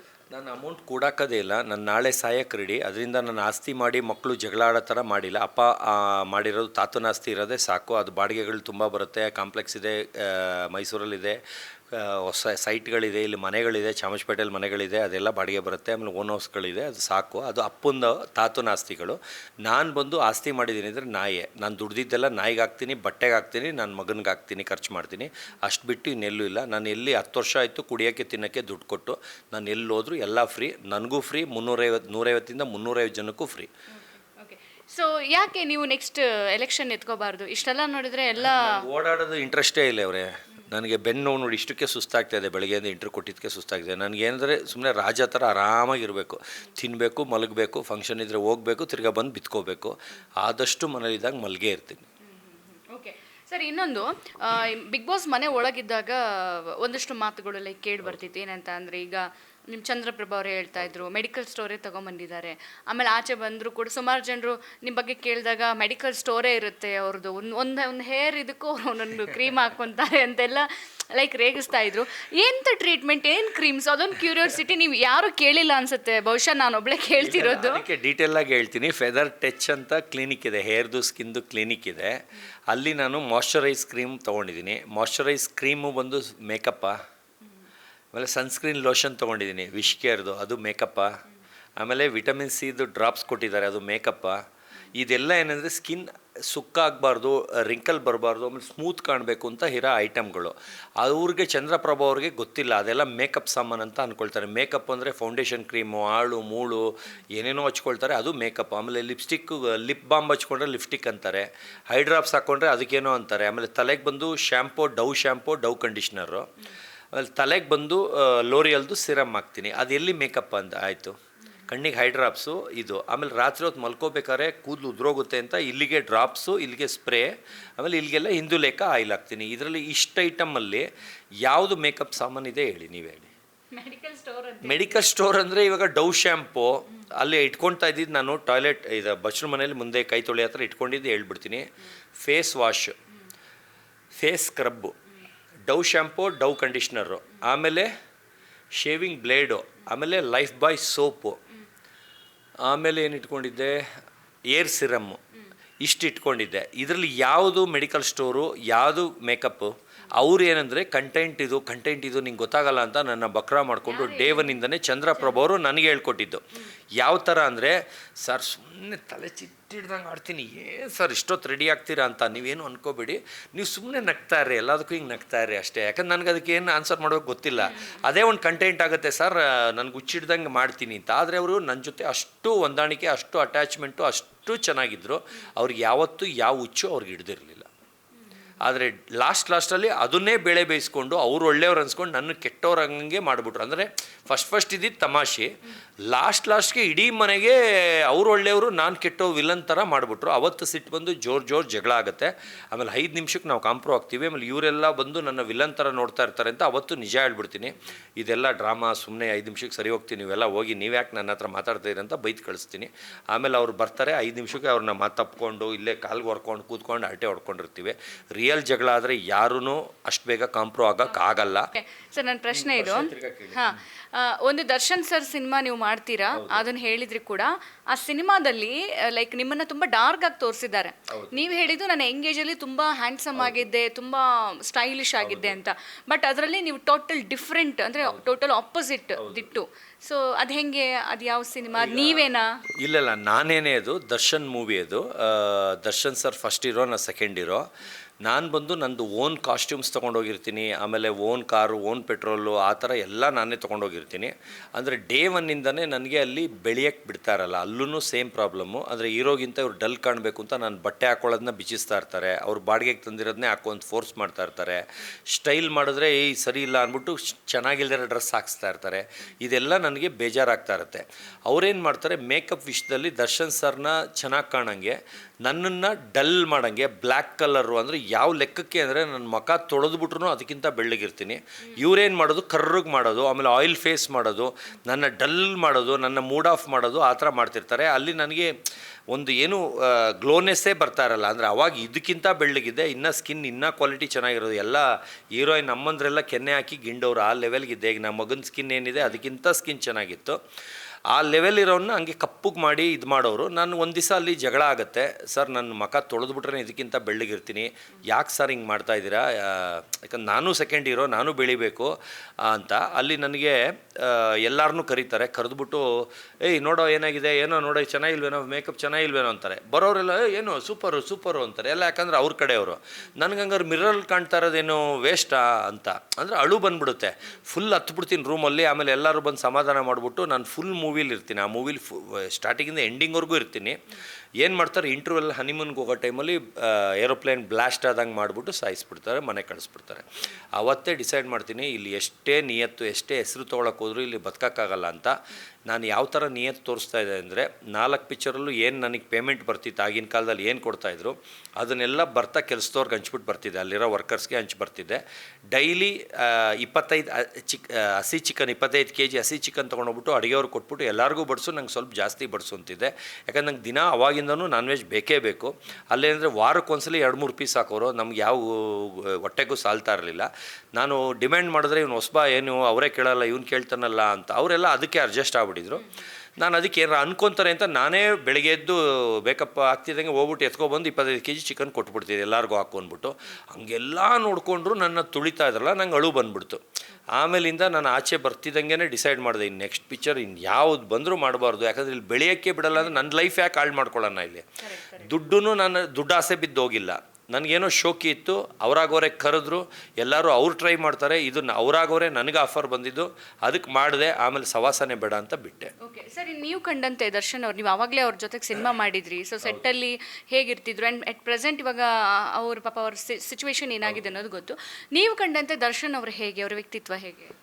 ದರ್ಶನ್ ಸರ್ ಬಂದು ಇವಾಗ ನಾನು 1 ತಿಂಗಳು ಮೂಡುಬಿದ್ರಲ್ಲಿ ಪಕ್ಕ ರೂಮಲ್ಲೇ ಇದ್ವಿ. ಆಮೇಲೆ ಜೊತೆ ಎಲ್ಲ ಸಾಯಂಕಾಲ ಆದರೆ ಎಲ್ಲ ಹರಟೆ ಹೊಡ್ಕೊಂಡು ಎಲ್ಲರೂ ಹಂಗಂಗೆ ಇರ್ತಾಯಿದ್ವಿ. ಅಂದರೆ ಈಗ ನನಗೆ ಹೀರೋಯಿನ್ ಅಮ್ಮ, ಯಾಕಂದ್ರೆ ನಾನು ಜಾಸ್ತಿ ಮಾತಾಡ್ತೀನಿ ಅಂತ ಇರೋರು, ಅವ್ರು ಸ್ವಲ್ಪ ಸ್ಟ್ರಿಕ್ಟ್ ಇರೋರು, ಅಲ್ಲಿ ಯಾರೂ ಇರ್ತಾ ಇರಲಿಲ್ಲ. ಆಮೇಲೆ ಅಲ್ಲಿ ಒಂದು ಬರ್ಡೇ ಆಗುತ್ತೆ ದರ್ಶನ್ ಸರ್ದು, ಅವಾಗ ಎಲ್ಲರ ಜೊತೆ ಫೋಟೋ ಹೊಡ್ಸ್ಕೊತಾರೆ, ಸತೀಶ್ ಜೊತೆ ಮಾತ್ರ ಹೊಡ್ಸ್ಕೊಳ್ಳಲ್ಲ ಅಂತಾರೆ. ಕಾರಣ ಇವತ್ತಿಗೂ ಕ್ವಶನ್ ಮಾರ್ಕ್ ಆಗಿದೆ, ಏನಕ್ಕೆ ಅಂತ ನಂಗೆ ಗೊತ್ತಿಲ್ಲ. ಎಲ್ಲರ ಹತ್ರ ಹೊಡ್ಸ್ಕೊತಾರೆ, ನನ್ನ ಜೊತೆ ಬರ್ಡೇಲಿ ಕೇಕ್ ತಿನ್ಸೋಕ್ಕೆ ಪಕ್ಕದಲ್ಲಿ ನಿಲ್ಸ್ಕೊಂಡು ಹೊಡ್ಸ್ಕೊಳ್ಳಲ್ಲ. ಜಗಳ ಇಲ್ಲ, ಏನಿಲ್ಲ. ಆದರೆ ಇವಾಗಲೂ ಅಂಬರೀಷ್ ಅವ್ರ ಮಗನ ಮದುವೆಲಿ ಸಿಕ್ಕಿದ್ರು, ಅಲ್ಲೂ ಜೊತೇಲಿ ಪಕ್ಕ ನಿಂತ್ಕೊಂಡೇ ಮಾತಾಡ್ತಿದ್ವಿ, ಅಷ್ಟು ಕ್ಲೋಸ್ ಇದ್ದೀವಿ. ಅದಾದಮೇಲೆ ರೋಡಲ್ಲಿ ಸಿಕ್ಕಿದ್ರು ಹೋಗ್ತಾಯಿದ್ರೆ ನಿಲ್ಲಿಸ್ಬಿಟ್ಟು ಮಾತಾಡಿಸ್ತಾರೆ, ಇನ್ನೂ ಚೆನ್ನಾಗೇ ಇದ್ದೀವಿ. ಆದರೆ ಏನಕ್ಕೆ ಹಂಗಾಯಿತು ಗೊತ್ತಿಲ್ಲ. ಆಮೇಲೆ ಅವ್ರ ಜೊತೆ ವಿನಯ್ ಅಂತೆಲ್ಲ ಇದ್ರಲ್ಲ, ಅವರೆಲ್ಲ ನಂಗೆ ಕ್ಲೋಸ್ ಫ್ರೆಂಡ್, ಅವರೆಲ್ಲರೂ ಒಳ್ಳೆಯವರು. ಅಂದರೆ ಅವ್ರ ಟೈಮ್ ಏನೋ ಬ್ಯಾಡ್ ಆಗಿತ್ತು, ಅದು ಏನೋ ಮಾಡೋಕ್ಕೋಗಿ ಏನೋ ಆಯಿತು. ಅಂದರೆ ಅದು ಜೋಶಲ್ಲಿ ಅವ್ರು ತಪ್ಪಿಲ್ಲದೆ ಇದ್ದರು ಬಾಸ್ ಅಂದ್ಕೊಂಡು ಅವ್ರ ಶಿಷ್ಯಂದ್ರುಗಳು ಮಾಡಿರೋ ತಪ್ಪಿಗೆ ಈಗ ಅವರು ಅನುಭವಿಸ್ತಾ ಇದ್ದಾರೆ. ಅದು ತುಂಬ ಬೇಜಾರಾಗುತ್ತೆ. ಓಕೆ ಸರ್, ಇನ್ನು ಬಿಗ್ ಬಾಸ್ ಮನೆ ಒಳಗೆ ಕಾಕ್ರೋಚ್ ಸುದ್ದಿ ಅವರು ನೀನು ಮನುಷ್ಯನ ದೆವ್ವನ ಅಂತ ಕೇಳ್ತಾರೆ. ನೀವು ಸ್ನಾನ ಮಾಡೋ ಸಿಚುವೇಶನ್ನಿಗೆ, ಸ್ನಾನ ಮಾಡೋದಕ್ಕೆ ನಾವು ಓಕೆ 2 ಅವರ್ ಬಿಟ್ಟು ನಾನು ತಲೆ ಒಣಗಿಸ್ಕೊಂಡು ಮತ್ತೆ ಹೋಗಿ ಸ್ನಾನ ಮಾಡ್ಕೊಂಡು ಬರ್ತೀನಿ ಅಂತ ಹೇಳ್ತೀರಾ. ಗಲಾಟೆ ಆಗುತ್ತೆ ನೋಡಿ ಅವಾಗ. ಸ್ನಾನ ಮಾಡೋ ವಿಚಾರಕ್ಕೆ ಗಲಾಟೆ ಆಗುತ್ತೆ. ಅವಾಗ ಕಾಕ್ರೋಚ್ ಸುದ್ದಿ ಬಂದ್ಬಿಟ್ಟು ಹೇಳ್ತಾರೆ, ನೀವು ಮನುಷ್ಯನ ದೆವ್ವನ 2 ಅವರ್ ನೀನು ಮಾಡಿದ್ರು ನಾವು ಯಾವಾಗ ಸ್ನಾನ ಮಾಡೋದು ಅಂತೆಲ್ಲ ನಿಮಗೆ ಬೈತಾರೆ. ಸೊ ಯೂಶ್ವಲಿ ಆ ಥರದ ಬೈಗಳು, ಇವಾಗ ಗಾಂಚಾಲಿ ಪದಗಳು, ಮುಚ್ಕೊಂಡು ಮಲ್ಕೋ, ಈ ಥರದ ವರ್ಡ್ಸ್ಗಳನ್ನ ನಾವು ಈ history of the Bigg Boss ನಾವು ಕೇಳಿಲ್ಲ. ಮತ್ತು ಆ ಥರದ ಕಂಟೆಸ್ಟೆಂಟ್ ಬೈದ್ಬಿಟ್ಟಿದ್ದೀನಿ ಇನ್ನೊಂದು ಟೀಮ್ ಮುಚ್ಕೊಂಡು ಹೋಗು ಅಂತ. ಓಕೆ, ಸೊ ಅಂದರೆ ಇಷ್ಟು ಇದರಲ್ಲಿ ಇದ್ದಿಲ್ಲ, ಬಟ್ ಈಗಿನ ಇದರಲ್ಲಿ ತುಂಬಾ ಅಗ್ರೆಸಿವ್ ಆಗ್ತಿದ್ದಾರೆ, ನಾಲ್ಗೆ ಮೇಲೆ ಹಿಡ್ತಾ ಇಲ್ಲ. ಇಲ್ಲ ಹಂಗಲ್ಲ ಅವರೇ, ಅಲ್ಲಿ ಸಿಚುವೇಶನ್ ಹಂಗೆ ಆಗ್ಬಿಡುತ್ತೆ. ಹೆಂಗಂದ್ರೆ ಇವಾಗ ನಿಮಗೆ ಊಟ ತಿಂಡಿ ಇರಲ್ಲ, ನಿದ್ದೆ ಇರಲ್ಲ, ಜೊತೆಗೆ ಇಲ್ಲಿ ಜಗಳ ಬರೋ ಥರ ಥೀಮ್ ಕೊಟ್ಟಿರ್ತಾರೆ. ಈಗ ರಾಜ ರಾಕ್ಷಸ ಅಂತ ಕೊಟ್ಟಾಗ ಜಗಳ ಬರುತ್ತೆ ಅಂತ ಅವ್ರಿಗೆ ಗೊತ್ತು, ಆ ಥರ ಥೀಮ್ ಕೊಟ್ಟಿರ್ತಾರೆ. ಅಲ್ಲೇನಾಗುತ್ತೆ, ನಾನು ಮಾಡಲ್ಲ ಕೆಲಸ, ಹೋಗು ನೀನು ಮಾಡಲ್ಲ ಅಂದಾಗ ಅದು ಪ್ರಚೋದನೆಗೆ ಪಡ್ತೀವಿ. ಆ ಥರ ಇವ್ರು ಬಂದು 20 ನಿಮಿಷ ಸ್ನಾನ 2 ಅವರ್ ಅಂದಾಗ ಎಲ್ಲರಿಗೂ ಹಂಗೆ ಅನಿಸುತ್ತೆ. ಅದಕ್ಕೆ ಅವ್ರು ಹತ್ತಿದ್ದು ನೋಡಿ ಅವರು ರಿಯಲ್ಲಾಗಿ ಅವರು ಅಳ್ತಾ ಇದ್ದಾರೆ ಅಂದ್ಕೊಂಡು ಅವ್ರ ಸಪೋರ್ಟ್ಗೆ ಬರ್ತಾರೆ. ಆದರೆ ಕಾಕ್ರೋಚ್ ಸುದ್ದಿಯವರು ಒಳ್ಳೆಯವರು, ನನ್ನ ಕಂಡ್ರೆ ಲವ್ವು. ಅವರು ಚಿಕ್ಕ ಹುಡುಗದಿಂದನೂ ನನ್ನ ಫ್ಯಾನ್ ಅಂತೆ, ನನ್ನನ್ನು ಫ್ಯಾನ್ ಅಂತ ಅಲ್ಲಿ ಹೇಳ್ತಾ ಇರ್ತಾರೆ. ನನ್ನ ಯಾವತ್ತೂ ಬಿಟ್ಕೊಟ್ಟಿಲ್ಲ. ಆ ಬೈದಿದ್ದು ನಾನು ಕೇಳಿಸ್ಕೊಂಡಿಲ್ಲ, ನಿಮ್ಮ ಬಾಯಿಂದಾನೇ ಇವಾಗ ಕೇಳಿಸ್ಕೊತಾ ಇರೋದು. ಯಾಕಂದರೆ ಅವ್ರ ಬಗ್ಗೆ ಆ ಅಭಿಪ್ರಾಯ ಇದೆ, ಅದರಿಂದ ನನ್ನ ಕಿವಿಗೂ ಅವ್ರು ಬೈದಿದ್ದು ಗೊತ್ತೇ ಇಲ್ಲ. ಓಕೆ, ಇನ್ನು ನಿಮ್ಮನ್ನು ಅನಂತ್ನಾಗ್ ಸರ್ ಒಂದು ಸಿನಿಮಾ ಕಂಪೇರ್ ಮಾಡ್ತಾರೆ. ಇಲ್ಲ ಮೇಡಮ್, ನನಗೆ ನೋಡಿ ಹಿಂಗೆ ಎಳ್ಕೊಂಡ್ರೆ ಹಿಂಗಿರ್ತೀನಿ, ಕೂದಲು ಎತ್ತಿದ್ರೆ ಅವ್ರ ಥರ ಕಾಣಿಸ್ತೀನಿ. ಅಂದರೆ ಅಷ್ಟು ದೊಡ್ಡ ಮನುಷ್ಯರಿಗೆ ಹೋಲಿಸ್ತಾರೆ ಅಂದರೆ ನಂಗೆ ಹೆಮ್ಮೆ ಆಗುತ್ತೆ. ಅದನ್ನು ನನ್ನ ಮಗ ತೋರಿಸ್ತಾ, ಫ್ರೆಂಡ್ ತೋರಿಸಿ ಖುಷಿಯಾಗೇ ತೊಗೊಂಡೆ. ನನಗೇನು ಒಂದು ಟ್ರೋಲು ನನಗೆ ನಿಮ್ಮ ಪ್ರಕಾರ ಆಡ್ಕೊಂಡಂಗೆ, ನನಗೆ ಆಡ್ಕೊಂಡಂಗೆ ಅನಿಸಲ್ಲ. ಅದರಿಂದ ಸತೀಶ್ ಅನ್ನೋದು ಅವ್ರ ಗ್ಯಾಂಗೆಲ್ಲ ಗೊತ್ತಾಗ್ತಾ ಇದೆ. ಬೇರೆ ಸರ್ಕಲ್, ಬೇರೆ ಊರು, ಅವರು ಎಲ್ಲಿಂದ ಹಾಕಿರ್ತಾರೋ ಆ ಸರ್ಕಲ್ಲೆಲ್ಲ ಸತೀಶ್ ಯಾರು ಅಂತ ಗೊತ್ತಾಗುತ್ತೆ. ಅದು ಹೆಂಗಾರೇ ಇರಲಿ. ಆದರೆ ಏನು ದಿನ ಎಲ್ಲ ಆಫೀಸಲ್ಲೇ ಇರ್ತೀನ.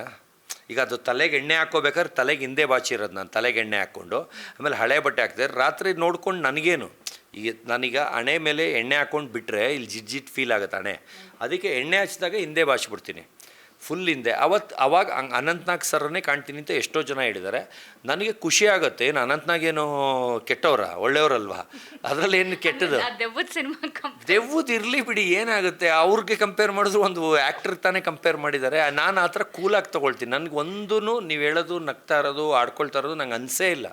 ಒಂದೊಂದೂ ಇಷ್ಟ. ಬೇಕಾದ್ರೆ ಒಂದೊಂದು ಕಮೆಂಟ್ ತೆಗಿರಿ, ನಾನು ಹಾರ್ಟ್ ಸಿಂಬಲ್ ಹಾಕಿರ್ತೀನಿ, ಆ ಥರ ಹಾಕಿರ್ತೀನಿ. ಆಮೇಲೆ ಅವ್ರಿಗೂ ಈಗ ಡಾಂಕಿದು ಯಾರೋ ಒಬ್ಬ ಹಾಕಿದ್ದ, ಅದು ನಾನು ಡಾಂಕಿ ತೊಗೊಂಡಿದ್ದೀನಿ ಅಂತ, ಅವ್ರಿಗೆ ಹೈಯೆಸ್ಟು ಓಡ್ತಾ ಇದೆ ಅನಿಸುತ್ತೆ. ಅವ್ರಿಗೆ ಕರೆದ್ಬಿಟ್ಟು ಒಂದು ನಾಯಿ ಫ್ರೀ ಕೊಡೋಣ ಅಂತ ಇದ್ದೀನಿ. ಹೈಯೆಸ್ಟು ಯಾರು ಟ್ರೋಲ್ ಮಾಡಿದ್ದಾರೆ ಅವ್ರಿಗೆ ಕೊಡೋಣ ಅಂತಿದ್ದೀನಿ. ಆ ಥರ ತೊಗೊಳ್ತೀನಿ ಹೊರ್ತು ಅವ್ರೇನು ನಂಗೆ ದುಶ್ಮನಲ್ಲ. ಅವ್ರಿಗೇನು ನಾನೇನು ಮೋಸ ಮಾಡಿಲ್ಲ, ಅವರು ನನಗೇನು ಮೋಸ ಮಾಡಿಲ್ಲ. ಅವ್ರದ್ದು ಖುಷಿ ಅವ್ರಿಗೆ ಅನಿಸಿದ್ದು ಮಾಡ್ತಾಯಿದ್ದಾರೆ. ಅದರಲ್ಲಿ ತಪ್ಪೇನಿದೆ? ನಂದು ತಪ್ಪಿಲ್ಲ, ಅವ್ರದ್ದು ತಪ್ಪಿಲ್ಲ, ಮಾಡಲಿ ಬಿಡಿ. ನನಗೆ ಬೇಜಾರಿಲ್ಲ, ನಿಮಗೆ ಯಾಕೆ ಬೇಜಾರು? ಈಗ ಯಾರೋ ಫೋನ್ ಹೊಡೆದ್ರು ಫ್ಯಾನ್ ಅಂತ, ಇವಾಗ 6 ಜನದಲ್ಲಿ ಈಗ ಮೂವಿದು ಯಾವುದೋ ಆಫರ್ ಬಂತು ಅಂತ ಬಂತಲ್ಲ, ಅದೇ ಥರ 6 ಜನದ್ದು ಅಲ್ಲಿ ಒಂದು ಕಾಲ್ ಬಂದಿತ್ತು. ಸರ್ ನೀವು 3 ವಾರಕ್ಕೆ ಬಂದಿದ್ದಕ್ಕೆ ನನಗೆ ತುಂಬ ಬೇಜಾರಾಯಿತು ಅಂದ. ಅಯ್ಯೋ ನಾನು 3 ವಾರ ಇದ್ದಿದ್ದಕ್ಕೆ ನಂಗೆ ತುಂಬ ಬೇಜಾರಾಯಿತು ಅಂದೆ. ಅವ್ನು ನಗ್ತಾವನೆ, ಏನು ಸರ್ ಹಂಗಂತೀರಿ, ನಾನು 1 ವಾರಕ್ಕೆ ಬರಬೇಕಂತಿದೆ, 3 ವಾರ ನೀವೆಲ್ಲ ಓಟ್ ಹಾಕ್ಬಿಟ್ಟು ಲೇಟ್ ಮಾಡಿಬಿಟ್ರಿ, ನೀವು ಓಟೇ ಹಾಕ್ತಿದ್ರೆ 1 ವಾರಕ್ಕೆ ಬಂದ್ಬಿಟ್ಟು ತಲೆ ಕೂದಲೆಲ್ಲ ಉಳಿತಿತ್ತು ಅಂದೆ. ಆ ಥರ ಕ್ಯಾರೆಕ್ಟ್ರು ನಾನು. ಆಗೋದಕ್ಕೆ ಹೋಗಿರೋದಕ್ಕೆ ತಲೆ ಕೆಡಿಸ್ಕೊಳ್ಳಲ್ಲ, ಬಂದ ಮೇಲೆ ಹೆಂಗೆ ಹೆಸರು ಮಾಡ್ಕೋಬೇಕು ಮಾಡ್ಕೊಳ್ತಾ ಇದ್ದೀನಿ. ಆಮೇಲೆ ಸೀಸನ್ 1ಇಂದ 12ವರೆಗೂ ಹಿಸ್ಟ್ರಿ ಕ್ರಿಯೇಟ್ ಮಾಡ್ತೀನಿ ಅಂದಿದೆ. ಆಮೇಲೆ ಸೀಸನ್ 1ಇಂದ 12ವರೆಗೂ ನನ್ನಷ್ಟು ಯಾರೂ ಫೇಮಸ್ ಆಗಿ ಚಾನ್ಸೇ ಇಲ್ಲ. ಗೆದ್ದವ್ರಿಗೂ ಈ ಸೀಸನ್ನು ಗೆದ್ದವ್ರಿಗಿಂತ ಫೇಮಸ್ ಆಗ್ಬಿಟ್ಟಿದ್ದೀನಿ, ಇನ್ನೂ ಆಗ್ತೀನಿ, ತೋರಿಸ್ತೀನಿ. ಜನದ ಕ್ರೌಡು ಗೆದ್ದವ್ರು ಬಂದಾಗ ಜಾಸ್ತಿ ಬರ್ತಾರ, ಪೇಮೆಂಟ್ ಅವ್ರು ಜಾಸ್ತಿ ಆಗುತ್ತಾ ನನ್ನ ಜಾಸ್ತಿ ಆಗುತ್ತಾ, ಅವ್ರಿಗೆ ಕ್ರೌಡ್ ಜಾಸ್ತಿ ಬರ್ತಾರೆ, ನನಗೆ ಕ್ರೌಡ್ ಜಾಸ್ತಿ ಬರ್ತಾರೆ. ನಾನು ಕ್ರೌಡ್ ಪುಲ್ಲರ್ ಅಂತಲೇ ಅವಾರ್ಡ್ ತೊಗೊಂಡಿದ್ದೀನಿ, ಮೀಡಿಯಾ ಪುಲ್ಲರ್ ಅಂತಲೇ ಅವಾರ್ಡ್ ತೊಗೊಂಡಿದ್ದೀನಿ. ನನ್ನಷ್ಟು ನನಗೆ ಕಾಂಪಿಟೇಟರ್ ಮಾಡೋಕ್ಕೆ ಯಾರ ಕೈಲೂ ಸಾಧ್ಯ ಇಲ್ಲ. ಪೇಮೆಂಟ್ ವಿಷಯ ಆಗಲಿ, ಜನ ಸೇರಿಸೋ ವಿಷಯ ಆಗಲಿ, ಮೀಡಿಯಾ ಕರ್ಸೋ ವಿಷಯ ಆಗಲಿ, ನಾನು 0 ರೂಪೀಸಲ್ಲಿ 300 ಚಾನಲ್ ಕರೆಸ್ತೀನಿ ಒಂದು ದಿವಸಕ್ಕೆ. ಇದು ನನ್ನ ಕೆಪಾಸಿಟಿ. ಓಕೆ ಸರ್, ಇನ್ನೊಂದು ನೀವು ಕೋಟಿ ನಾಯಿ ತರ್ತೀರಲ್ವಾ, ಈ ಲೈಕ್ ಅದನ್ನು ನೀವು ಬೇರೆಯವ್ರಿಗೆ ಸೇಲ್ ಮಾಡಿದ್ರಿ, ಕಾಂಪಿಟೇಷನ್ ಏನು ಫುಡ್ ಹಾಕ್ತೀರಾ ಅದಕ್ಕೆ? ಅಂದರೆ ಆ ಥರ ನಾಯಿ ತುಂಬ ಸೆನ್ಸಿಟಿವ್ ಇರುತ್ತೆ, ಅದಕ್ಕೆ ಅದರದ್ದೇ ಆದ ಫುಡ್ ಇರುತ್ತೆ. ನಾರ್ಮಲ್ ನಾವು ಬೇರೆ ನಾಯಿಗಳಿಗೆ ಹಾಕುವಂಥ ಫುಡ್ ಇರಲ್ಲ. ಸೊ ಹೇಗೆ ಅದ್ರ ಮೇಂಟೆನೆನ್ಸಿಗೆ ಅದಕ್ಕೆ ಯಾವ ಥರದ್ದು ಫುಡ್ ಹಾಕ್ತೀರಿ? ಮೇಡಮ್, ನಾನು ಕೋಟಿ ನಾಯಿನ ಫಸ್ಟ್ ಆನ್ಸರು ಯಾರಿಗೆ ಮಾರ್ತೀರಾ ಅಂತಂದರೆ, ನಾನು ಯಾರಿಗೂ ಮಾರಲ್ಲ, ನಾನು ದುಡ್ಡು ಕೊಟ್ಟು ತೊಗೊಂಡು ಫ್ರೀಯಾಗಿ ಕೊಡ್ತೀನಿ. ಪೇಪರೆಲ್ಲ ನನ್ನ ಹೆಸರಲ್ಲಿರುತ್ತೆ, ಅವ್ರಿಗೆ ಫ್ರೀಯಾಗಿ ಕೊಡ್ತೀನಿ. ಅವ್ರಿಗೆ ಶೋಕಿ, ನನಗೆ ಬಿಸ್ನೆಸ್ಸು. ಆಮೇಲೆ ಡಾಗೆ ಸ್ಟ್ರೀಟ್ ಡಾಗು ಅದೇ ಊಟ ಮಾಡೋದು, ಜಾತಿ ನಾಯಿನೂ ಅದೇ ಊಟ ಮಾಡೋದು. ಅದು ಜಾತಿ ನಾಯಿ ಸ್ಟ್ರೀಟ್ ಡಾಗ್ ಅಂತ ಮಾಡಿರೋರು ಜನರು. ಇದು ಊಟ ಹಾಕೋದೆ, ಅದು ತಿನ್ನೋದು, ಅದು ಊಟ ಹಾಕೋದೆ. ಆದರೆ ಮೀಡಿಯಾ ಮುಂದೆ ನಾವು ಇಷ್ಟು ಕಾಸ್ಟ್ಲಿ ಅಂತ ಹೇಳ್ತೀವಿ. ಅದಕ್ಕೆ ಚಿಕನ್ನು, ರಾ ಚಿಕನ್ ಬರುತ್ತೆ, ಅದೇ ಹಾಕೋದು. ಅದು ಬಿಟ್ಟು ರೆಡಿ ಫುಡ್ ಬಂದು ಮರಿ ಇದ್ದಾಗ ಬೆಳೆಯೋ ಟೈಮಲ್ಲಿ ಹಾಕ್ತೀವಿ, ಯಾಕಂದರೆ ಸ್ಟೆರಾಯ್ಡ್ಸ್ ಇರುತ್ತೆ ರೆಡಿ ಫುಡ್ಡಲ್ಲಿ, ಅದರಲ್ಲಿ ಲೈಫ್ ಕಡಿಮೆ. ಅದರಿಂದ ಅದನ್ನು 8 ತಿಂಗಳು 10 ತಿಂಗಳವರೆಗೂ ಹಾಕ್ತೀವಿ. ಆಮೇಲೆ ಬಂದು ರಾ ಮೀಟ್ ಚಿಕನ್ ಅಷ್ಟೇ ಹಾಕೋದು. ಅದು ಬಂದು ನಮಗೆ ಕಡಿಮೆಗೆ ಸಿಗುತ್ತೆ. ಅಂದರೆ ನೀವೆಲ್ಲ ಅಂದ್ಕೊಳ್ತೀರಾ ಒರಿಜಿನಲ್ ನಾವು ತಿನ್ನೋ ಕೋಳಿ ಹಾಕ್ತಾಯಿದ್ದೀವಿ ಅಂತ, ಅದಲ್ಲ. PCP ಅಂತ ಬರುತ್ತೆ, ಬರೀ 30 ರೂಪಾಯಿ ಕೆಜಿಗೆ. ಅದು ಫುಲ್ಲು ನೆಕ್ಕಿಂದ ಫುಲ್ ಬಾಡಿ ಇರುತ್ತೆ, ಅದರಲ್ಲಿ ಬ್ರೆಸ್ಟು ಲೆಗ್ ತೆಗೆದಿರ್ತಾರೆ, ಇನ್ನೆಲ್ಲ ಮಟನ್ ಹಂಗೆ ಅಂಟ್ಕೊಂಡಿರುತ್ತೆ. ಅದು ನಮಗೆ ಬರೀ 30 ರೂಪಾಯಿಗೆ ಸಿಗುತ್ತೆ. ಯಾಕಂದರೆ ಮಿಕ್ಕಿದ ಗಟ್ಟಿ ಪದಾರ್ಥ ಎಲ್ಲ ಹೋಟ್ಲಿಗೆ ಹೋಗುತ್ತೆ, ಹೈ ಎಂಡ್ ಹೋಟ್ಲಿಗೆ ಹೋಗುತ್ತೆ. ಅದನ್ನು ಯಾರು ಜಾಸ್ತಿ ಮೂಳೆ ಇರುತ್ತೆ ನೆಕ್ಕಲ್ಲಿ, ಬೆನ್ನಲ್ಲಿ ಎಲ್ಲ ಮೂಳೆ ಇರುತ್ತೆ, ಚೆಸ್ಟಲ್ಲಿ ಅಂತ ತೊಗೊಳ್ಳಲ್ಲ. ಅದು ನಮಗೆ 30 ರೂಪಾಯಿ ಕೆಜಿ ಸಿಗುತ್ತೆ. ಅದು 80 ಕೆಜಿ ನನಗೆ ಅದೂ ಫ್ರೀಯಾಗಿ 0 ರೂಪೀಸಲ್ಲಿ ಸಿಗುತ್ತೆ. ಅದನ್ನು ನೀವು ತಗೊಂಡು ನಾನು ಅರೇಂಜ್ ಮಾಡಿಬಿಟ್ಟಿರ್ತೀನಿ ಅವ್ರಿಗೆ. ಅದು ನನ್ನ ಫೇಸ್ ತೋರಿಸಿದ್ರೆ ಸಾಕು, ಕೋಳಿ ಅಂಗಡಿಗೆ ಎಲ್ಲಿ ಅದು ಅವ್ರ ಏರಿಯಾಗೆ ನಾಯಿ ಕೊಟ್ಟಿರ್ತೀನಿ, ಅಲ್ಲಿ ಹೋಗ್ಬಿಟ್ಟು ಅವ್ರು ಹೋದ್ರು ಅಲ್ಲಿ ಕಾಸು ಕೇಳ್ತಾರೆ, ನಾನು ಹೋಗ್ಬಿಟ್ಟು ಮಖ ತೋರಿಸ್ಬಿಟ್ಟು ಮಾತಾಡ್ಬಿಟ್ಟು ಬಂದಿರ್ತೀನಿ. ಅವ್ರು ಹೋಗಿ ಅಲ್ಲಿ ಫ್ರೀ ಇಸ್ಕೊಳ್ಳೋ ಥರ. ಬೇಕಾದ್ರೆ ಇದೇ ಏರಿಯಲ್ಲಿ ಇಲ್ಲೇ ಕರ್ಕೊಂಡೋಗಿ ಒಂದು ಹೋಟ್ಲಲ್ಲಿ ತೋರಿಸ್ತೀನಿ. ಇಷ್ಟಿಷ್ಟು ಅವ್ರು ಬೇಯಿಸ್ತಾರಲ್ಲ ಸೂಪ್ಗೆ, ಅದಕ್ಕೆಲ್ಲ ಎಲ್ಲ ಇಷ್ಟಿಷ್ಟು ಡೈಲಿ ಫ್ರೀ ಕೊಡ್ತಾಯಿದ್ದಾರೆ. ಕೆಂಗೇರಿಲಿಲ್ಲೇ 2 ನಾಯಿ ಕೊಟ್ಟಿದ್ದೀನಿ. ಆ ಹೋಟ್ಲಿಗೂ ಫಸ್ಟ್ ಕರ್ಕೊಂಡೋಗಿ ಬೇಕಾದ್ರೆ ಇಂಟರ್ವ್ಯೂ ಮಾಡೋಂಗಿದ್ರೆ ಮಾಡ್ಕೊಳ್ಳಿ, ನಂಗೆ ಕಾಸು ಇಸ್ಕೊತೀರಾ ಫ್ರೀನಾ ಅಂತ ಕೇಳಿಸ್ತೀನಿ. ಅದು ಬಿಟ್ಟು ಈ ನೆಕ್ಕು ಚಿಕನ್ ಹೇಳಿದ್ನಲ್ಲ, ಅದು 80 ಕೆಜಿ ಚಿಕನ್ ಫ್ರೀ ಕೊಡ್ತಾರೆ.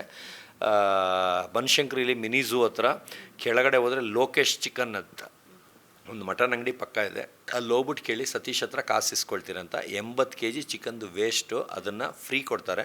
ನಮ್ಮಲ್ಲಿ ಐಸ್ ಕ್ರೀಮ್ ಫ್ರಿಜ್ ಇದೆ, ಡೀಪ್ ಫ್ರೀಝರ್ದು, ಅದರಲ್ಲಿ ಇಟ್ಬಿಟ್ಟು ಯಾರಿಗೆ ಅಲ್ಲಿ ಇಲ್ಲಿ ಸಿಗಲ್ಲ ಅವ್ರಿಗೆ ಬಂದು ನಮ್ಮ ಮನೆಯಿಂದ ಎತ್ಕೊಂಡು ಹೋಗಿ ಅಂತ ಕೊಟ್ಟು ಕಳಿಸ್ತಾ ಇರ್ತೀನಿ. ಸರ್, ಇನ್ನೊಂದು ನೀವು ಹೇಳಿದ್ರಿ, ನಾನು ನಾಯಿನ ಪರ್ಚೇಸ್ ಮಾಡ್ತೀನಿ, ಜೊತೆಗೆ ನಾನು ಕೊಟ್ಬಿಡ್ತೀನಿ ಫ್ರೀಯಾಗಿ ಸಾಕೋಕೆ. ಸೊ ಬಿಸ್ನೆಸ್ ಅಂತ ಅಂದ್ರಿ. ಸೊ ಡಾಗ್ನ ಬಿಸ್ನೆಸ್ ಮಾಡೋ ನೀವು, ಡಾಗ್ ಸತೀಶ್ ಅಂತ ಅಂದರೆ ಸಿಟ್ಟು ಬರುತ್ತೆ, ಸತೀಶ್ ಕ್ಯಾಟ್ ಬಾಂಬ್ಸ್ ಅಂದರೆ ಖುಷಿ ಆಗುತ್ತೆ. ಅದು ಹೇಗೆ ಅಂತ? ಈಗ ಹಂದಿ ಹೋಟ್ಲ್ ಇಟ್ಟಿರ್ತಾರೆ ಇವರೇ, ಅವ್ರಿಗೆ ಹಂದಿ ಶಿವು ಅಂದರೆ ಸಿಟ್ಟು ಬರುತ್ತೆ.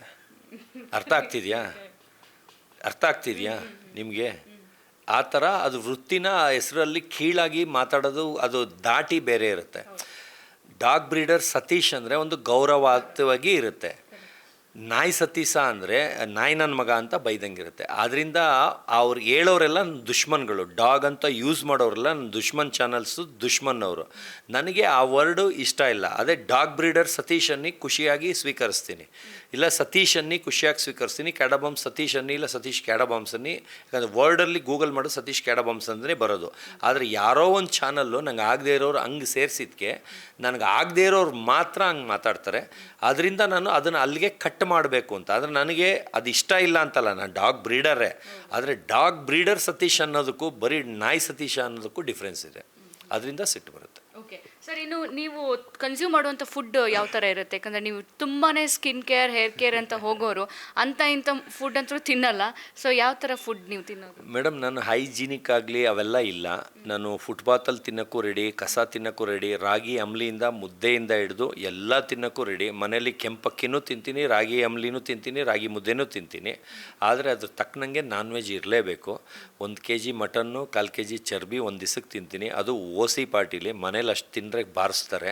ಮನೇಲಾದರೆ ಲಿಮಿಟಾಗೇ ತಿಂತೀನಿ, 3 ಹೊತ್ತು ತಿಂತೀನಿ. ಆದರೆ ಅಲ್ಲಿ ಇಲ್ಲಿ ಊರಬ್ಬಕ್ಕೆ ಕರೀತಾರೆ, ಜಾತ್ರೆ ಅದು ಇದು ಫಂಕ್ಷನ್ಗೆ ಬೀಗ್ರೂಟಕ್ಕೆ ಕರೀತಾರೆ, ಆವಾಗ ಚೆನ್ನಾಗಿ ಬಾರಿಸ್ತೀನಿ. ಅಲ್ಲೇನು ಲೆಕ್ಕ ಇರಲ್ಲ, ಎಷ್ಟು ಕೇಳಿದ್ರು ಆಗ್ತಾನೆ ಇರ್ತಾರೆ.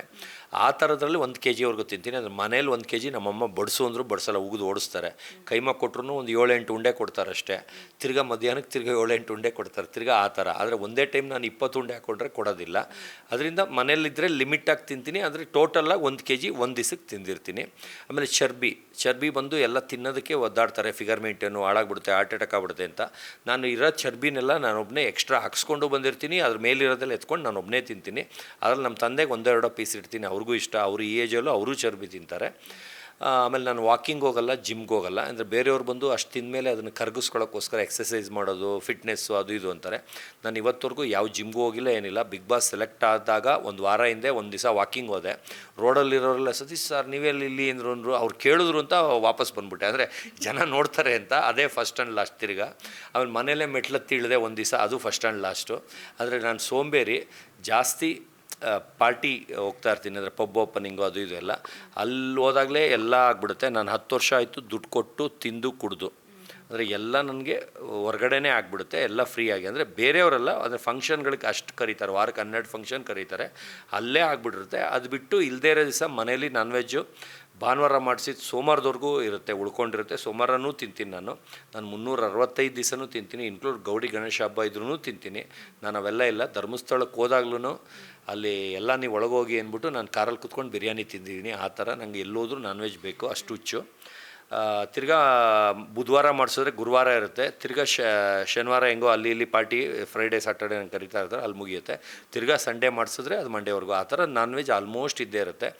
ನಾನು ಬಿಗ್ ಬಾಸ್ ಹೋಗೋಕ್ಕಿಂತ ಮುಂಚೆ 200 ಕೊಲೆಸ್ಟ್ರಾಲ್ ಇತ್ತು. ಬಿಗ್ ಬಾಸ್ ಓಕೆ ಆಗ್ತಿದ್ದಂಗೆ ಒಳಗೆ ಊಟ ಸಿಗಲ್ಲ ಅಂತ 1 ತಿಂಗಳು ಬಿಗ್ ಬಾಸ್ಗೆ ಹೋಗೋ ದಿನದಿಂದ 1 ತಿಂಗಳಲ್ಲಿ ದಿನ ಪಾಪಣ್ಣ ಮಟನ್ ಸ್ಟಾಲಿಂದ ಮಟನ್ ತಿಂದು 200 ಇದ್ದಿದ್ದು ಕೊಲೆಸ್ಟ್ರಾಲು 400 ಮಾಡ್ಕೊಂಡು ಹೋಗಿದ್ದೀನಿ. ಅಂದರೆ ಇನ್ನೊಂದು ತಿಂಗಳು ತಿಂದರೆ 600 ಆಗಿ ಹಾರ್ಟ್ ಅಟ್ಯಾಕಿಗೆ ಸತ್ತೋಗ್ತಿದೆ. 600 ಆದರೆ ಸತ್ತೋಗ್ತಾರಂತೆ. 400ವರೆಗೂ ಹೊರ್ಟೋಯ್ತು. ಇವಾಗ ಇದ್ದಿದ್ದು 18 ದಿವಸದಲ್ಲಿ ನಂಗೆ ಅನಿಸ್ದಂಗೆ 200 ಇತ್ತಲ್ಲ, ಅದು ಅಲ್ಲ 100ಕ್ಕೆ ಬಂದುಬಿಟ್ಟಿರುತ್ತೇನೋ ಅಂತ. ಅಂದರೆ ಎಲ್ಲ ಕರಗಿಬಿಟ್ಟಿರ್ತದೆ ಅಷ್ಟು. ಬರೀ 1 ಚಪಾತಿಲಿದ್ದೀವಿ, 1 ಕಪ್ಪು ದಾಲಲ್ಲಿದ್ದೀವಿ, 2 ಲೋಟ ರಾಗಿ ಅಂಬ್ಲಿದ್ದೀವಿ ಒಂದು ದಿವಸ ಎಲ್ಲ.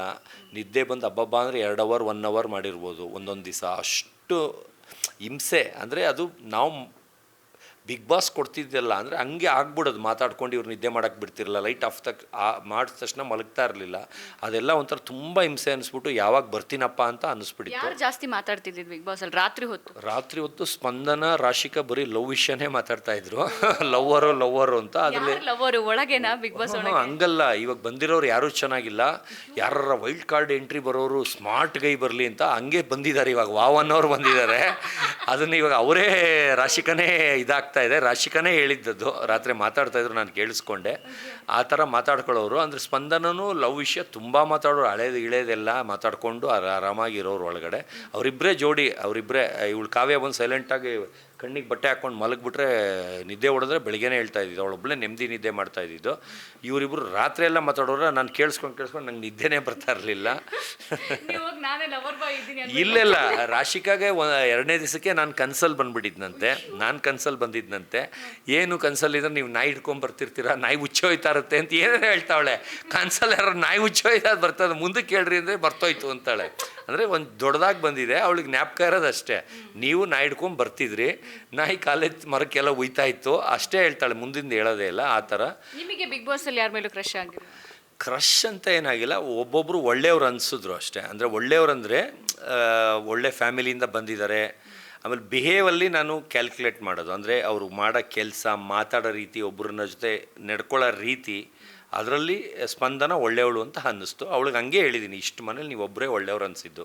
ಯಾಕಂದರೆ ಮಿಕ್ಕಿದವರೆಲ್ಲ ಡ್ರಾಮಾ ಅನ್ನಿಸ್ತು. ಇವಾಗ ಮಿಕ್ಕಿದವ್ರು ಯಾರ್ಯಾರಿದ್ದಾರೆ ಸುಮ್ಮನೆ ಡ್ರಾಮಾ ಅನ್ನಿಸ್ತು ಎಲ್ಲ.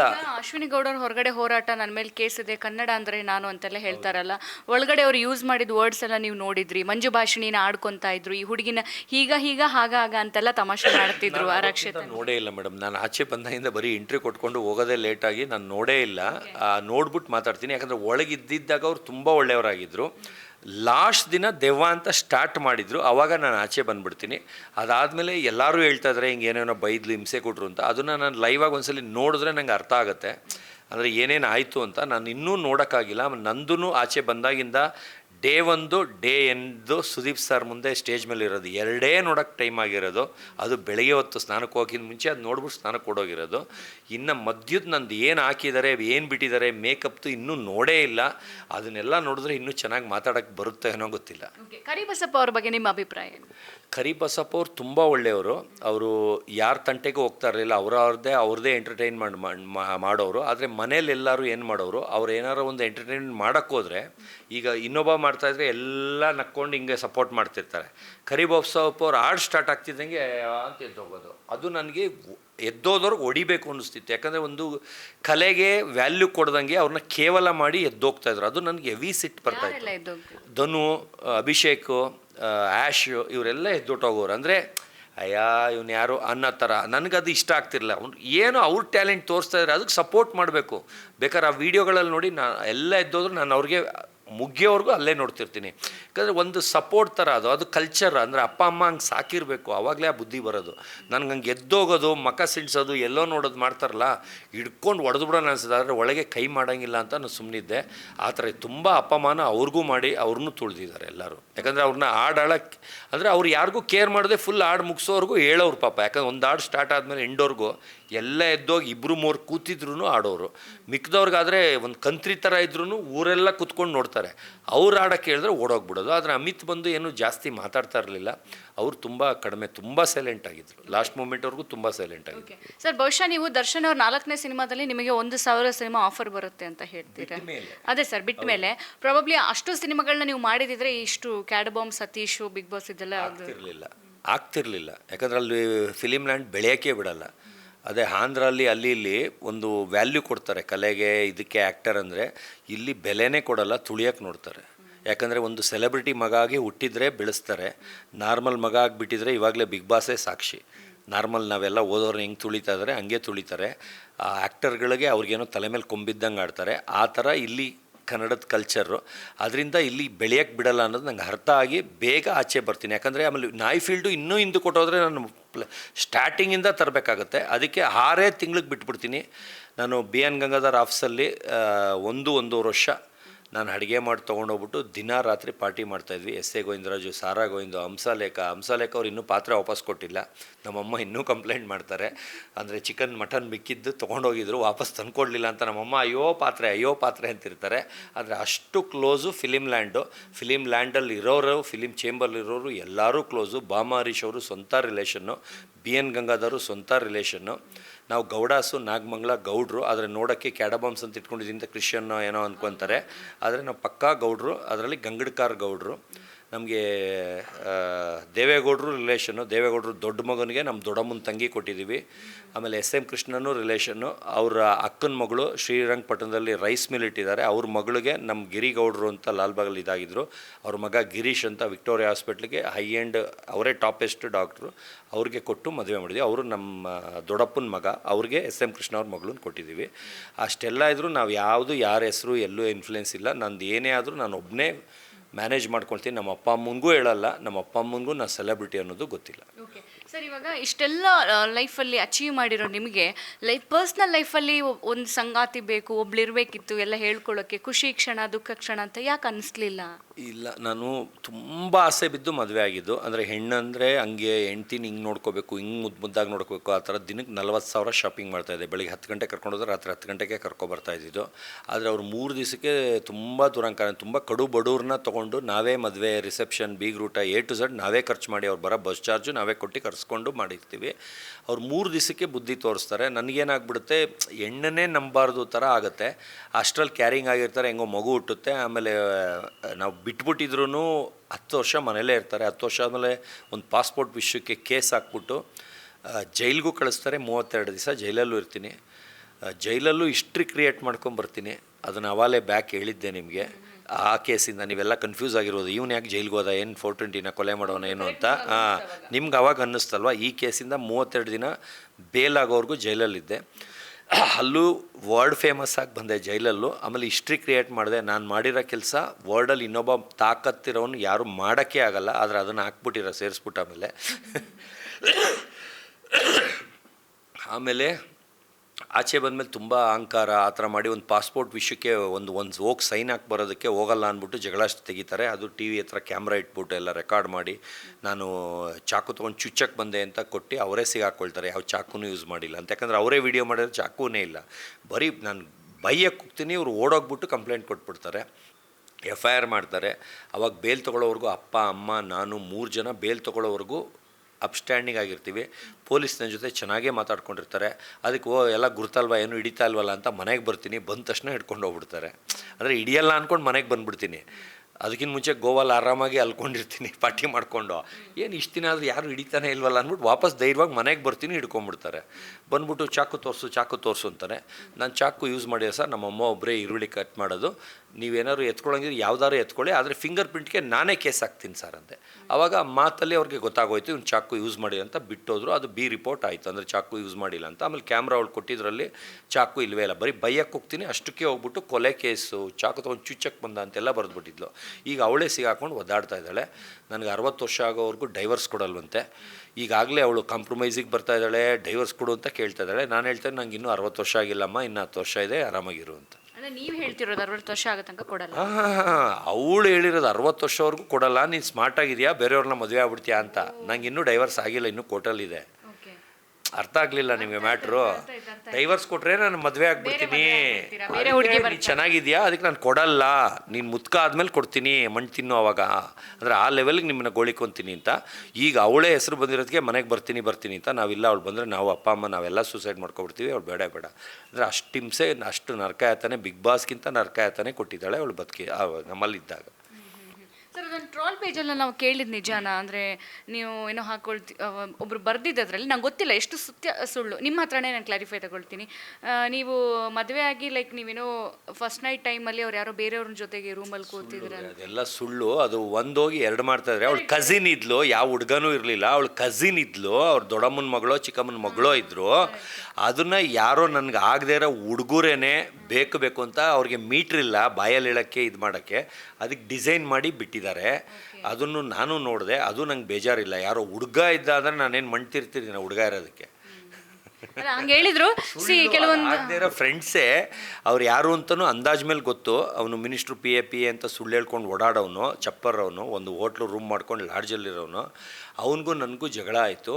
ಅವನೊಬ್ಬನಿಗೆ ಹೇಳಿದ್ದೆ, ಅವನೊಬ್ಬನೇ ಇದನ್ನು ಯಾರಿಗೋ ಹೇಳಿ ಒಂದು ಡಿಸೈನ್ ಮಾಡಿಸಿ ಹಾಕ್ಸಿದ್ದಾನೆ. ಅವಳ ಕಸಿನ್ನು, ಅಂದರೆ ಅವ್ಳು ದೊಡ್ಡಪ್ಪ ಚಿಕ್ಕಮ್ಮ ಮಗಳು, ಅವಳು ಹೊಸ್ದಾಗಿ ಮದುವೆ ಆದಾಗ ಮನೆಗೆ ಬಂದಿರ್ತಾರಲ್ಲ ಅವರಿದ್ದರು ಅಷ್ಟೇ. ನಿಮಗೆ ಯಾರ ಮೇಲೂ ಕ್ರಶ್ ಆಗಿಲ್ಲ ಸರ್? ನಮ್ಮ ಸ್ಯಾಂಡಲ್ವುಡ್ಡಲ್ಲಿ ಎಷ್ಟು ಚೆನ್ನಾಗಿರೋ ಹೀರೋಯಿನ್ಸ್ ಇದ್ದಾರೆ. ಬಾಲಿವುಡ್ ಲೈಫಲ್ಲಿ ಆಗಿತ್ತು, ಆದರೆ ಅದು ಕ್ರಶ್ ಆಗೇ ಮುಗಿದೋಯ್ತು. ಅಂದರೆ ನಾನು ಇನ್ನೇನು ಹೇಳ್ಕೊಳ್ಳೋಣ ಅಷ್ಟೊತ್ತಿಗೆ ಅವಳಿಗೆ ಹೀರೋಯಿನ್ ಆಗಿಬಿಡ್ತಾರೆ. ಆವಾಗ ನಾನು ಅಯ್ಯೋ ಹೀರೋಯಿನ್ ಆದಮೇಲೆ ನಮ್ಮನೇಲಿ ಮೂಸ್ ನೋಡ್ತಾರೆ ಅಂತ ಬಿಟ್ಟುಬಿಡ್ತೀನಿ. ಆ ಥರ ಒಂದು ಶಾರ್ಟ್ ಇದರಲ್ಲಿ ಮುಗಿದೋಯ್ತು. ಒಂದು ತಿಂಗಳು 2 ತಿಂಗಳಲ್ಲಿ ಸ್ಟಾಪ್ ಆಗೋಯ್ತು. ಸರ್, ಇನ್ನು ಫರ್ದರ್ ಬಿಗ್ ಬಾಸ್ ಆಯಿತು, ಕ್ಯಾಡಮಾಮ್ಸಲ್ಲಿ ದೊಡ್ಡ ಹೆಸರು ಮಾಡಿದ್ರಿ. ಫರ್ದರ್ ಯಾವ ಥರದ ವರ್ಕು, ಯಾವ ಥರದ ಬಿಸ್ನೆಸ್ಸು, ಮಗನ ಫ್ಯೂಚರ್ ಹೆಂಗೆ ಫೋಕಸ್ ಮಾಡ್ತೀರಾ? ಈಗ ನಾನು ಹೆಸರು ಮಾಡಬೇಕಂತ ಇತ್ತು, ಆದರೆ ವರ್ಲ್ಡ್ಗೆ ನಂಬರ್ 1 ಅಂತ. ಈಗ ವರ್ಲ್ಡ್ಗೆ ನಂಬರ್ 1 ಆಗಿದ್ದೀನಿ. ಈಗ ನಂದು ಆಗಲೇ ರಿಟೈರ್ಡ್ ತೊಗೊಳ್ಳೋ ಟೈಮು. ಅಂದರೆ ಇನ್ನೊಂದು 2 ನಾಯಿ ದುರಾಸೆ, ಇದು ಲಾಸ್ಟು ಅಂದ್ಕೊಂಡು ಈಗ 2 ನಾಯಿ ತೊಗೊಂಬಿಟ್ಟಿದ್ದೀನಿ, ರೇರ್ ಬ್ರೀಡು. ಅದನ್ನೇ ಈಗ ನೆಕ್ಸ್ಟ್ ಮಂತ್ ನವಂಬರ್ 5 ಲಾಂಚ್ ಮಾಡ್ತಾಯಿದ್ದೀನಿ. ಅದು ಆಗ್ತಿದ್ದಂಗೆ ಬಿಗ್ ಬಾಸ್ ಅವರೆಲ್ಲ ಬಂದ ಮೇಲೆ ಅವ್ರಿಗೊಂದು ಪಾರ್ಟಿ ಇಟ್ಕೊಂಡಿದ್ದೀನಿ. ಅವತ್ತು ಇನ್ನೊಂದು ನಾಯಿ ಲಾಂಚ್ ಮಾಡ್ತಾಯಿದ್ದೀನಿ. ಅಂದರೆ ಯಾಕಂದರೆ ಅವ್ರಿಗೆ ಗೊತ್ತಾಗಬೇಕು ನಂದು ಕೆಪಾಸಿಟಿ, ವರ್ಲ್ಡ್ ನ್ಯೂಸಲ್ಲಿ ಅವ್ರನ್ನೂ ಬರೆಸ್ತೀನಿ ಅಂತ. ಯಾಕಂದರೆ ಒಳಗೆ ಹಾಡ್ಕೊಂಡು ನಕ್ಕಿದ್ದಾರೆ. ಅದನ್ನು ನಾನು ವರ್ಡ್ ಯೂಸ್ ಮಾಡಿ ತೋರ್ಸೋಕ್ಕೋಸ್ಕರ ಎಲ್ಲರೂ ಆಚೆ ಬರಲಿ, ಫಿನಾಲೆ ಮುಗಿಲಿ ಅಂತ ಒಂದು ನಾಯಿ ಇಟ್ಕೊಂಡಿದ್ದೀನಿ ಸ್ಟೆಪ್ನಿ ಥರ. ಅಂದರೆ ಒಂದು ನಾಯಿ ಲಾಸ್ಟಲ್ಲಿ ಲಾಂಚ್ ಮಾಡೋಕ್ಕೆ, ಅದೇ ಲಾಸ್ಟ್ ಮಾಡ್ತೀನಿ. ಅದಾದಮೇಲೆ ಮಗನ್ನ ಹೀರೋ ಮಾಡೋದ್ರಲ್ಲೇ ಮೇಯ್ನ್ ಇನ್ನು ಟೈಮ್ ಕಳೀತೀನಿ. ಓಕೆ ಸರ್, ಇನ್ನು ಲಾಸ್ಟ್ ನನ್ನ ಒಂದು ಸೆಗ್ಮೆಂಟ್ ಯಾರ್ಯಾರು ಹೆಂಗೆ ಅಂತ ನನ್ನ ಹೆಸರು ಹೇಳ್ತಾ ಹೋಗ್ತೀನಿ.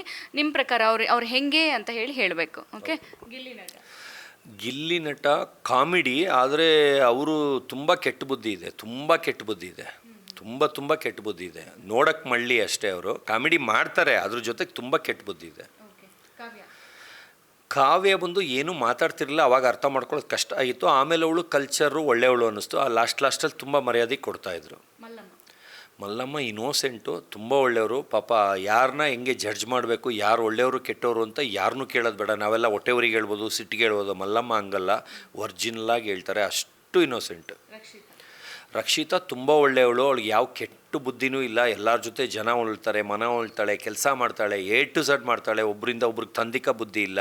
ಎಲ್ಲರನ್ನೂ ಅಣ್ಣ ಅಂತ ಬಾಯಿ ತುಂಬಿಗೆ ಇದು ಮಾಡ್ತಾಳೆ. ಆಮೇಲೆ ಎಲ್ಲರಿಗೂ ಮಸಾಜ್ ಮಾಡೋದು, ತಲೆಗೆ ಎಣ್ಣೆ ಹಾಕ್ತಾಳೆ, ಎಲ್ಲ ಮಾಡ್ತಾಳೆ, ಮನೆ ಕೆಲಸ ಎಲ್ಲ ಮಾಡ್ತಾಳೆ. ಅಂದರೆ ಅಷ್ಟು ಒಳ್ಳೆ ಹುಡುಗಿ ನಾನು ನೋಡೇ ಇಲ್ಲ. ಜಾನ್ವಿ ಜಾಸ್ತಿ ನನಗೇನು ಅಟ್ಯಾಚ್ಮೆಂಟ್ ಇಲ್ಲ, ಯಾಕಂದರೆ ಅವ್ರು ಯಾವತ್ತೂ ಜಾಸ್ತಿ ನನ್ನ ಜೊತೆ ಕುತ್ಕೊಂಡು ಮಾತಾಡಿಲ್ಲ, ಬರೀ ಬೇರೆಯವ್ರ ಜೊತೆನೇ ಇರ್ತಾರೆ. ಆದರೆ ಲಾಸ್ಟಲ್ಲಿ ಮರ್ಯಾದೆ ಕೊಡ್ತಾಯಿದ್ರು, ಆವಾಗ ಒಳ್ಳೆಯವರು ಅನ್ನಿಸ್ತು. ತಿರ್ಗಾ ಇವಳು ನೋಡ್ತಿದ್ದಂಗೆ ತಿರ್ಗಾ ಬೇಜಾರಾಯಿತು. ಅದಕ್ಕೆ ನಂಗೆ ಕನ್ಫ್ಯೂಸ್ ಇದೆ.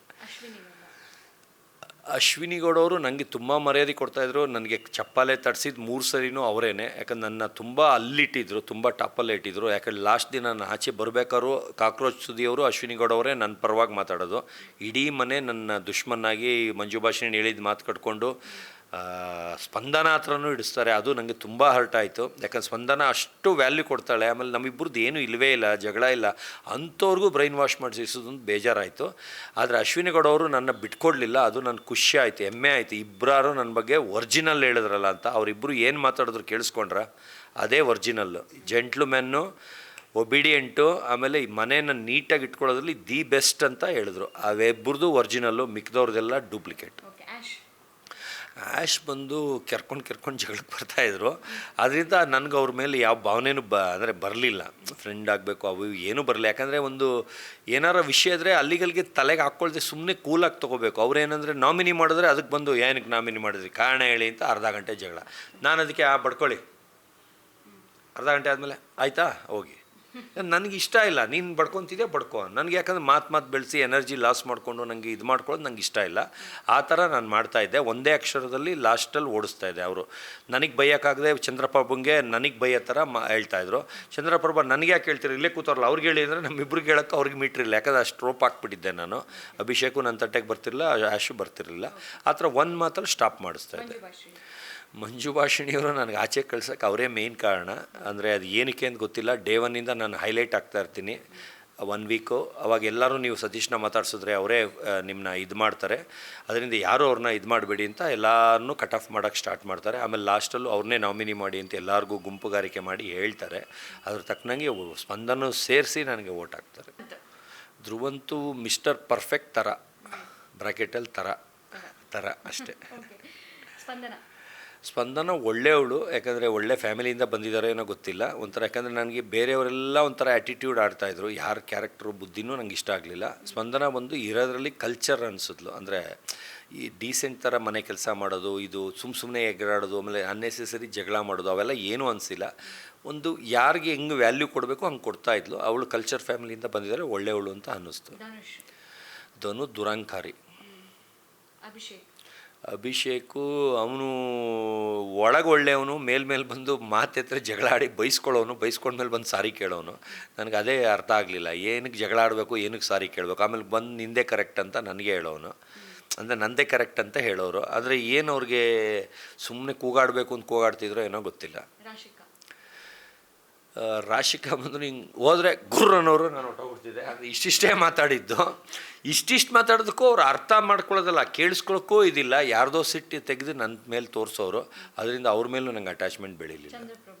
ಚಂದ್ರಪ್ರಭಾ ಮೇಲೆ ತುಂಬ ಅಟ್ಯಾಚ್ಮೆಂಟ್ ಬಂತು, ತುಂಬ ಒಳ್ಳೆಯವರು, ತುಂಬ ಚೆನ್ನಾಗಿದೆ, ತುಂಬ ಫ್ರೆಂಡ್ಶಿಪ್ ತುಂಬ ಚೆನ್ನಾಗಿತ್ತು.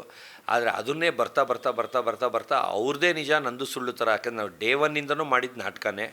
ಆದರೆ ಅದನ್ನೇ ನಿಜ ಅಂತ ಮಾಡಿ ನನ್ನ ಕೆಟ್ಟೋರು ಮಾಡೋಕ್ಕೆ ಓದಿದ್ದು ನನಗೆ ಇಷ್ಟ ಆಗಲಿಲ್ಲ. ಯಾಕಂದರೆ ಅದನ್ನೇ ಬೇಳೆ ಬೇಯಿಸ್ಕೊಳ್ಳೋಕೆ ಸ್ಟಾರ್ಟ್ ಮಾಡಿಬಿಟ್ರು ಆ ಟಾಪಿಕ್ನೇ.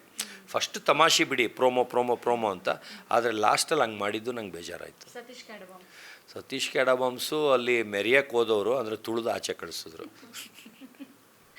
Okay sir, thank you very much. ಇಷ್ಟೊತ್ತು ಬ್ರಿಗೇಡ್ ನ್ಯೂಸ್ ಜೊತೆಗೆ ಮಾತಾಡಿದ್ದಕ್ಕೆ. ಇನ್ನಷ್ಟು ಅವಕಾಶಗಳು ಮಗನ್ನ ನೀವು ಅಂದ್ಕೊಂಡಂಗೆ ಹೀರೋ ಮಾಡಲಿ, ನೀವು ಇನ್ನಷ್ಟು ಹೆಸರು ಮಾಡಲಿ. All the best. Thank you. Yes, ಇದಾಗಿತ್ತು ಇವತ್ತಿನ ವಿಶೇಷ. ಮತ್ತಷ್ಟು ಇಂಟ್ರೆಸ್ಟಿಂಗ್ ವಿಚಾರಗಳಿಗಾಗಿ ನೋಡ್ತಾ ಇರಿ ಬ್ರಿಗೇಡ್ ನ್ಯೂಸ್ ಕನ್ನಡ. ಇನ್ನಷ್ಟು ಹೆಚ್ಚಿನ ಮಾಹಿತಿಗಾಗಿ ಫಾಲೋ ಮಾಡಿ ಬ್ರಿಗೇಡ್ ನ್ಯೂಸ್ ಕನ್ನಡ.